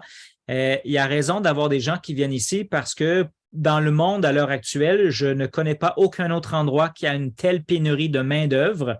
Il y en a certainement chez vous, là, OK? Mais chez moi, c'est un point tel que les restos, les services, ça ferme, là. OK? Les restos vont ouvrir juste le soir. Il y en a qui terminent, il était 24 heures, ça termine à 18 heures. Partout où on sort dans les rues ici, vous allez voir, nous embauchons, nous embauchons. Vous arrivez ici au Québec, vous allez voir un employeur, vous lui donnez vos conditions. C'est pas plus compliqué que ça.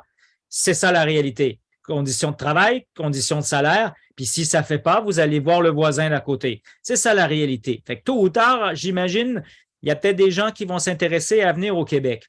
Et donc, bon, oui, au Québec, il y a des variétés de prononciation, puis dans les Amériques, il y en a aussi. Il y a peut-être des gens comme notre collègue iranienne, là, elle est aux États-Unis, alors il y a des variétés aussi aux États-Unis. Alors, juste rapidement, comme ça, là, pour vous dire, on peut distinguer dans la francophonie 5 grandes zones, disons, d'accent. Il peut y avoir un subsaharien, maghrébin, Suisse-Belgique ensemble. En France, on peut diviser en 2, nord et sud. Et puis, un français dans les Amériques. Mais ce qu'on sait moins, c'est que dans les Amériques, il y a un français québécois, il y a le français acadien, il y a le français dans l'Ouest, comme je l'ai dit tout à l'heure, qui a peut-être plus d'influence de l'anglais. Un français louisianais. En français louisianais, on prononce les H. Les H aspirés, c'est prononcé. La H, la honte, ça, c'est prononcé. Ça fait très longtemps que c'est plus prononcé en français, même l'ancien français, c'était moins prononcé déjà. Il y a aussi le français des territoires et départements d'outre-mer. Là, il y a certaines influences du français de France, mais d'autres non. Je pense par exemple en Guadeloupe, je pense qu'il y a l'effacement des R, comme en anglais britannique, par exemple. Il y a des voyelles, les nasales sont différentes d'une région à l'autre. Et puis, il ne faut pas oublier non plus, en Amérique, le français langue seconde ou étrangère. C'est un très, très grand pourcentage de la population. Et évidemment, selon les cours de français, de francisation qu'ils auront suivis, évidemment, la prononciation va changer. C'est très complexe tout ça, mais c'est juste pour vous dire que la dynamique des langues aussi est peut-être moins hétérogène qu'on peut le retrouver en Europe, là, vu le moins nombre de populations qu'on a ici, mais quand même, il y a certaines variétés de français et c'est bon de le mentionner à vos apprenants s'ils veulent aller en Amérique. J'arrive au troisième point, c'est sur quelles normes s'appuyer en salle de classe? Par rapport à ce que je viens de dire jusqu'à présent, le conseil que je peux vous donner, d'abord, il faut éviter l'insécurité linguistique. Deuxièmement, il faut s'assurer que le français qu'ils apprennent va être le français qu'ils vont comprendre et utiliser à l'endroit où ils voudront bien aller. Alors forcément, si c'est des gens qui veulent aller au Québec, il va falloir leur montrer qu'il y a du standard, qu'il y a du familier, mais non seulement ça, mais il y a une voyelle supplémentaire. Bon, alors il y a des gens qui vont voyager dans certaines régions de Suisse et de Belgique. Ben, par exemple, en tout cas surtout pour la Suisse, hein, le féminin est encore marqué par un allongement vocalique, voire même un « y » qu'on entend à la fin des mots. C'est fondamental et en plus c'est génial, ça aide tellement à l'écrit, tu sais. Alors, mon conseil, ce serait de vous dire, dans la mesure du possible, parce que oui, vous avez des classes hétérogènes probablement, hein, ce serait de vous intéresser effectivement aux différentes prononciations, essayer d'au moins maîtriser le système maximal conventionnel avec le 1, oui, avec l'opposition AA, et puis ultimement, s'il y a des gens qui viennent en Amérique du Nord, travailler le « hein » pour fête, par exemple. C'est notre travail à nous de pouvoir leur montrer le système maximal. Quitte après à ce qu'on leur dise, bon, vous voyez, nous, on va prononcer ça comme ça, puis c'est correct, hein, ils vont s'ajuster au fil du temps, mais ce serait dommage d'occulter le système maximal, ce qu'on disait tout à l'heure, 36 voyelles, pardon, 16 voyelles, 20 consonnes, 36. Ça, c'est le système maximal. Si vous ne voulez pas aller jusque-là, au moins le conventionnel, s'il vous plaît, parce qu'après, ça va créer que des écarts dans votre salle de classe, ça va créer des insatisfactions, ça va créer une mauvaise compréhension du familier à tout le moins. Et donc, il faut se détacher de ces outils-là, qu'on soit en Amérique du Nord ou autre, et se baser sur les recherches actuelles en sociophonétique, très certainement. Et puis, j'ajouterais ceci. Si, justement, on est réducteur, peut-être parce qu'on ne maîtrise pas la phonétique, et c'est normal, hein, le système scolaire et universitaire est fait comme ça. On n'apprend pas les sons, comment ils sont produits, puis il n'y a pas vraiment de cours de sociophonétique. Malheureusement, je pourrais m'étendre bien davantage qu'un 2 heures. Moi, j'avais offert au quartier français de faire 8 heures de présentation, mais on a refusé. Ah, c'est une blague. Donc, il y a un impact à être réducteur, hein, puis imposer une norme. C'est correct d'imposer, à quelque part, de connaître un certain standard. Mais là, le standard, personne ne le parle. Et pire que ça, on occulte souvent certaines prononciations, puis on en émet un jugement, et puis les gens ne comprennent même pas le familier. Ben oui, parce qu'il faut travailler la prononciation lorsqu'on parle plus vite, lorsqu'il y a du bruit ambiant, lorsqu'il y a des phénomènes de phonétique combinatoire. Alors, le fait qu'on reste toujours cadré dans un standard, notamment avec un manuel, eh bien, il y a un impact important. Incompréhension du registre familier, insécurité linguistique. On crée des sentiments de découragement. Évidemment, il y a des jugements de valeur qui se font vers la personne qui parle et aussi la personne qui parle envers ses camarades de classe. Et moi, du point de vue de la francisation, je vous dis tout de suite, c'est clair que si la base n'est pas maîtrisée au niveau de la prononciation, il y a des conséquences à long terme sur l'intégration sociale, langagière, socio-économique, etc. On n'est plus à l'époque là où on apprend la langue juste pour voyager. C'est carrément pour vivre, voire même pour survivre. Et l'élément de base, c'est maîtriser les sons. Je préfère que mes étudiants en disent moins, mais que lorsqu'ils disent quelque chose en français ou en anglais, l'interlocuteur va dire « Wow, tu parles très bien ». C'est ce « wow » là qui m'intéresse et qui est fondamental. OK. Maintenant, foire aux questions sur l'enseignement de la prononciation et correction phonétique. On peut prendre un 5 minutes pour répondre à vos questions. Il va nous rester un 5 minutes pour le dernier où je vous présente un peu de matériel. Alors, allez-y. Est-ce que vous avez des questions par rapport à peut-être des trucs, des conseils, des formations qu'on peut faire? Je vous écoute.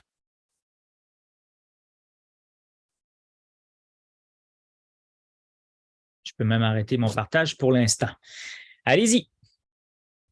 Moi, j'aurais voulu te demander ce que tu pensais de ce qu'on a appelé ces derniers temps la glottophobie, c'est-à-dire cette insécurité linguistique des Français de souche, si j'ose dire, qui ne sont pas des étrangers, mais qui ont un accent et qui se retrouvent dans un autre milieu sociologique, disons, critiqués ou en insécurité à cause de leur accent. Je vois par exemple un grand professeur en archéologie du sud de la France qui dit qu'à chaque fois qu'il ouvre la bouche, tout le monde rigole, et il a dit, mais avec un accent pareil, on ne peut pas être académicien. Bon, alors là, ce qui se passe, c'est qu'il faut retourner dans l'histoire de l'établissement des normes en France, OK? Tu sais, on parle de 200 siècles d'éradication des patois et la meilleure façon d'éradiquer les patois, c'est de trouver une façon de rendre leur accent ou leur façon de parler ridicule. Hein? Tu sais, c'est diminuer pour mieux assimiler, tu sais. On a vécu ça un tout petit peu ici, mais pas autant que ça. C'est hors du commun là, ce qui se passe en France. Et puis, il y a une centralisation historique autour de Paris, les médias et tout ça. On ne va jamais pouvoir renverser la vapeur. Sincèrement, je ne pense pas. OK? Tu veux partir, tu veux aller à, je sais pas moi, à Rouen de Nantes, il faut que tu passes par Paris. T'sais.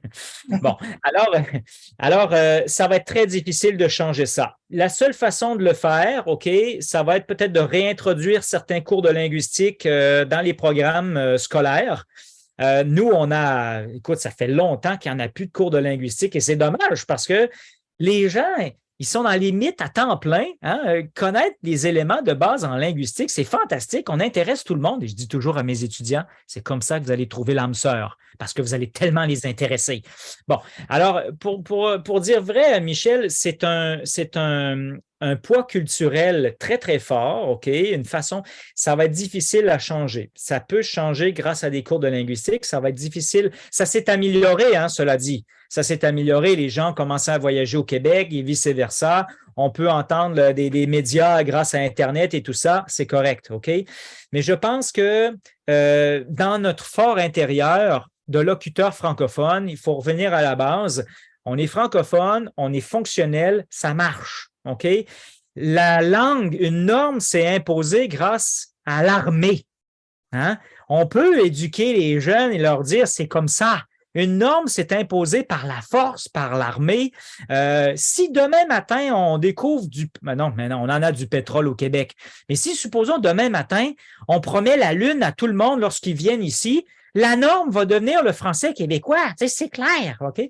Alors, je pense que c'est lorsqu'on va réintroduire certains cours de linguistique qu'on va, même dans les cours de français de langue maternelle, initier à la découverte de divers accents. L'accent d'ici a été ridiculisé très, très longtemps jusqu'à ce que certains artistes québécois aient eu des succès phénoménaux, Michel Tremblay et toutes sortes de chanteurs, Céline Dion. C'est ça qui, finalement... On veut, vous êtes dans une Europe où vous voulez vous ouvrir, vous avez le Conseil de l'Europe où il faut travailler ensemble et tout ça, puis il y a encore ce poids-là qu'on tire entre les guéguerres, comme on dit en français québécois, d'accent en Europe, en France même, ça devrait même plus exister. Là, okay? C'est de l'éducation comme ça, et ce prof-là, c'est à nous de pouvoir le comprendre aussi, mais c'est en même temps à lui de pouvoir s'adapter. Hein? Ça va dans les deux sens. OK? Alors, quelle est l'attitude du locuteur? Quelle est l'attitude? Je pense que malheureusement, tu sais, c'est pas facile de changer ça. Moi, grâce au fait que j'ai un français familier avec un prestige important, on a voulu, dans les années 60, nous imposer un modèle qui était plutôt européen. On l'a quand même assez bien repoussé, mais on a pris conscience quand même que si on voulait se faire comprendre dans la francophonie, il faudrait peut-être s'intéresser aux divers accents aussi. Et donc, moi, je peux changer mon accent, même en anglais, l'endroit où je vais. Visiblement, ce prof-là n'a pas eu ce cheminement-là non plus, si tu veux. Donc, c'est un peu notre responsabilité à tous et chacun de connaître les divers accents et de faire des efforts minimalement pour se comprendre les uns les autres. Parce qu'il n'y a pas un français, il y en a des milliers. Donc, à qui la faute là-dedans? Il y a un petit peu de tout le monde. Peut-être cette personne-là qui ne s'est pas assez préparée hein, à recevoir. Puis en même temps, bien, les gens, s'ils rient, clairement, c'est qu'il y a un manque de connaissances, là, c'est sûr. Là. Une autre question, peut-être une dernière, avant que je passe au matériel.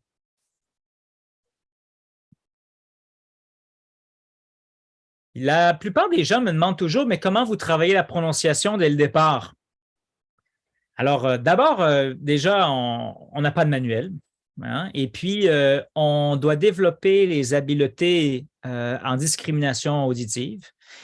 On travaille les oppositions de son, pareil, pas pareil, Bon, et là, les gens sont là, ah oui, ah oui, ah oui, ah oui. Donc, on les surprend déjà avec ça, parce qu'ils ont un accent perceptuel dès le départ. Une fois qu'on a cassé un peu ça, maintenant, on va travailler un peu la reproduction des sons. On va leur donner des modèles. I, e, a. Et là, tout d'un coup, les Hispanos savent qu'il y a e. Ah, intéressant tout ça. Et puis, ainsi de suite, on travaille les voyelles, on travaille les consonnes. L'étape d'après, c'est de mettre ça ensemble et de voir un peu si les gens peuvent résister à ces phénomènes de phonétique combinatoire. Donc, pour une même voyelle, on peut travailler toutes les consonnes et vérifier si la voyelle est bien stable. Peu, be, me, fe, ve, te, de, ne, le, se, ze, che, je, que, ge, gne, re. Alors que si on ne développe pas cette habileté-là, lorsque les gens vont faire des mots, ben le E va changer forcément.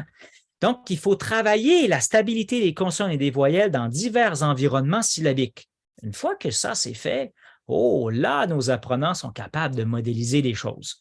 Et donc, quand on va faire aujourd'hui, avec des belles voyelles stables, les gens ne vont pas faire aujourd'hui, évidemment. Donc, on travaille la prononciation un certain nombre d'heures avant la communication. Le certain nombre d'heures va varier en fonction des apprenants, évidemment, de leur origine linguistique, du nombre de langues qu'ils parlent. Mais c'est entre 10 et 30 heures, très certainement. Et après ça, tiens, la confiance va régner. Ils vont devenir davantage autonomes. Ils vont pouvoir consulter un dictionnaire et découvrir la prononciation à l'intérieur. Et c'est ça qu'on veut finalement leur donner des éléments où ils seront autonomes. OK. Je termine ma présentation en vous présentant un peu le matériel sur lequel je me suis basé pour faire cette présentation-là, mais en même temps aussi du matériel qui peut vous intéresser en termes d'enseignement de prononciation et correction phonétique. D'abord, je pense que vous l'avez noté, cet ouvrage-là, hein, La prononciation du français dans le monde. Super important. Maintenant, pour ceux qui s'intéressent à l'enseignement de la prononciation, c'est dommage, hein, parce qu'on est à 6000 km d'écart, là, en tout cas entre le Québec et la France. Avec vous, c'est davantage. Mais plusieurs recherches en didactique des langues et notamment en enseignement de la prononciation et correction phonétique ne semblent pas être du tout connus en Europe. Les ouvrages de Jean-Guy Lebel, c'est des bibles sur, regardez, les fiches correctives des sons du français. Vous observez un écart de prononciation, vous allez à telle page dans le livre, on vous donne des moyens de corriger. Et toute la théorie derrière ça. Dans nos stages de formation, nous, on va un petit peu plus loin, on s'inspire d'éléments de neuroéducation, très certainement, et on amène des stratégies nouvelles. Mais vous pouvez quand même aller voir un peu de quoi ça parle, ces outils-là. Vous devez au moins savoir qu'ils existent. Sinon, du côté européen, un outil super intéressant qui nous amène à réfléchir sur les différents accents, sur les difficultés qu'on a comme prof des fois à corriger des sons, à des réticences parfois d'apprenants à parler une norme qu'on veut leur imposer en salle de classe. Bien, un incontournable, cet outil de Bertrand Loret que j'adore, Enseigner la prononciation du français, questions et outils. Donc, Jean-Guy Lebel, Bertrand Loret. Il y en a d'autres, évidemment, hein, François Violent pour l'Europe et tout ça, bon, Geneviève Briet et tout ça. Mais en tout cas, du côté nord-européen, voyez les travaux de Jean-Guy Lebel, très certainement. Sinon, bon, là, vous m'avez dit tout à l'heure comment ça fonctionne, cette histoire d'approche neurolinguistique. Bon, d'abord, il faut savoir qu'il y a eu toutes sortes d'articles écrits là-dessus. Il y a eu même 2 livres en français. Maintenant, ça va être bientôt publié en espagnol, de plus en plus traduit, cette approche neurolinguistique-là. C'est une approche communicative moderne, basée sur les connaissances qu'on a sur le fonctionnement du cerveau. C'est l'aboutissement dans la didactique des langues. C'est la seule approche qui est l'aboutissement d'une vraie démarche scientifique où on a observé, testé et mesuré les résultats sur le terrain. C'est un grand changement de paradigme dans la didactique des langues. Le changement est tel que ça prend des stages de formation pour pouvoir ultimement maîtriser cette approche-là. Malheureusement, vu que les gens n'ont pas le temps des fois de faire des stages et puis ils vont lire quelques articles sur Internet, ils pensent qu'ils ont compris l'approche. Ça prend quelques années à maîtriser. Hein, je suis désolé, mais c'est vraiment ça. C'est un changement de paradigme total au niveau des stratégies d'enseignement de l'oral, de la lecture et de l'écriture, au niveau du curriculum, au niveau du matériel pédagogique. Alors, on a 4 stages de formation qu'on offre aux 6 francs. Un stage de formation initiale, un stage de formation approfondie, notamment à l'intention des coordinateurs pédagogiques qui veulent assurer un certain suivi, un stage de conception de matériel pédagogique et un stage sur l'évaluation. Donc, c'est un changement, je le répète encore, important et il y a de plus en plus de charlatans qui n'ont même pas lu le livre, qui n'ont même pas fait de stage et qui écrivent toutes sortes d'articles sur Internet et qui disent que votre truc, ça ne marche pas. Et c'est justement ça pour ça que Claude et John insistent pour faire des stages, parce que lorsqu'on lit ou on lit à peu près, c'est sûr qu'on ne maîtrise pas le truc. D'accord? Alors, ça prend quelques années à maîtriser et malheureusement, les gens veulent toujours quelque chose de clé en main super rapide. Ça offre des choses clés en main, mais c'est le développement de nouvelles habiletés pédagogiques, ça prend du temps. Donc, vous pouvez aller voir les stages, on peut les offrir partout dans le monde à partir du moment où il y a 5 inscriptions, mais on a 2 points d'attache principaux à Québec ici et à Rouen en France. Donc, vous pouvez aller sur 6francs.org, voir les descriptifs de tous les stages, de tous les niveaux, etc. 2 autres outils qu'on a ici au Québec, il y a moins de liens avec la prononciation ici, mais je vais en faire quand même un peu. Seul dictionnaire au monde fait pour les apprenants de français langue seconde, ça a été fait ici au Québec. Vous pouvez aller encore une fois voir une vidéo qui le montre. Ça a été homologué par l'OIF, rien de moins. Et à l'intérieur de ça, moi, j'ai travaillé, si vous voulez, le tableau de phonétique. Donc, allez voir ça. Seul dictionnaire au monde pour les apprenants de français langue seconde. Et ce n'est pas un dictionnaire comme le Robert ou ailleurs. C'est vraiment pédagogique pour toutes sortes de raisons. Je comprends qu'il y a des gens qui aiment bien aller sur Internet chercher des mots, mais ça ne fait pas développer la langue. Ça nous rend dépendants plutôt de l'Internet, alors qu'on a vraiment un besoin de comprendre le système, de voir comment la langue marche, de voir toutes sortes de capsules culturelles, des tableaux de conjugaison, etc. C'est dans le dictionnaire. Et quand je parle de tableau de conjugaison, eh bien, vous irez voir aussi les spécificités de la clé de l'orthographe des verbes, justement parce qu'à l'époque des frères Becherel, c'était tellement cacophonique, on a voulu faire plaisir à tout le monde. On a voulu expliquer le système verbal en termes de modèles, de groupes. Ça n'a rien à voir. Ça ne facilite pas du tout l'apprentissage d'une langue comme le français. La clé de l'orthographe des verbes, je vais terminer là-dessus. Est-ce que vous me voyez, tout le monde? Le Becherel est là pour décourager tout le monde. Je suis désolé de dire ça, mais c'est ça. C'est anti-pédagogique et ça a été fait pour des linguistes, comme le Robert. La clé de l'orthographe des verbes, tout ce que vous avez à faire, c'est trouver un verbe. OK? Est-ce que vous voyez des flèches? Flèche à gauche, flèche à droite? Hein? Tout ce que vous avez à faire pour savoir comment ça s'écrit, rabat de gauche ou rabat de droite. Rabat de gauche, c'est les verbes en ER, 94% du système, et les autres. Donc, pas besoin de modèle. Et pire que ça, le Becherel mélange radical et terminaison.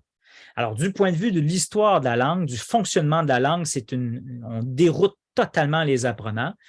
Et ce qui est le fun, c'est que, bon, ça, c'est un outil pour les francophones ou les gens qui maîtrisent quand même assez bien la langue. La clé est intégrée dans le dictionnaire. Donc, voilà, je serais déçu de ne pas vous présenter ce matériel-là qui, finalement, répond à des questions. Mais pourquoi est-ce qu'on prononce, ça ne s'écrit pas comme ça? Alors, déjà, là, vous allez avoir plus d'outils pour en parler, j'imagine, mais des outils aussi pour rendre concret l'écriture en salle de classe. Donc, voilà, j'ai terminé ma présentation. Merci d'avoir été là. J'espère que ça vous a plu. Clément, je te laisse la parole.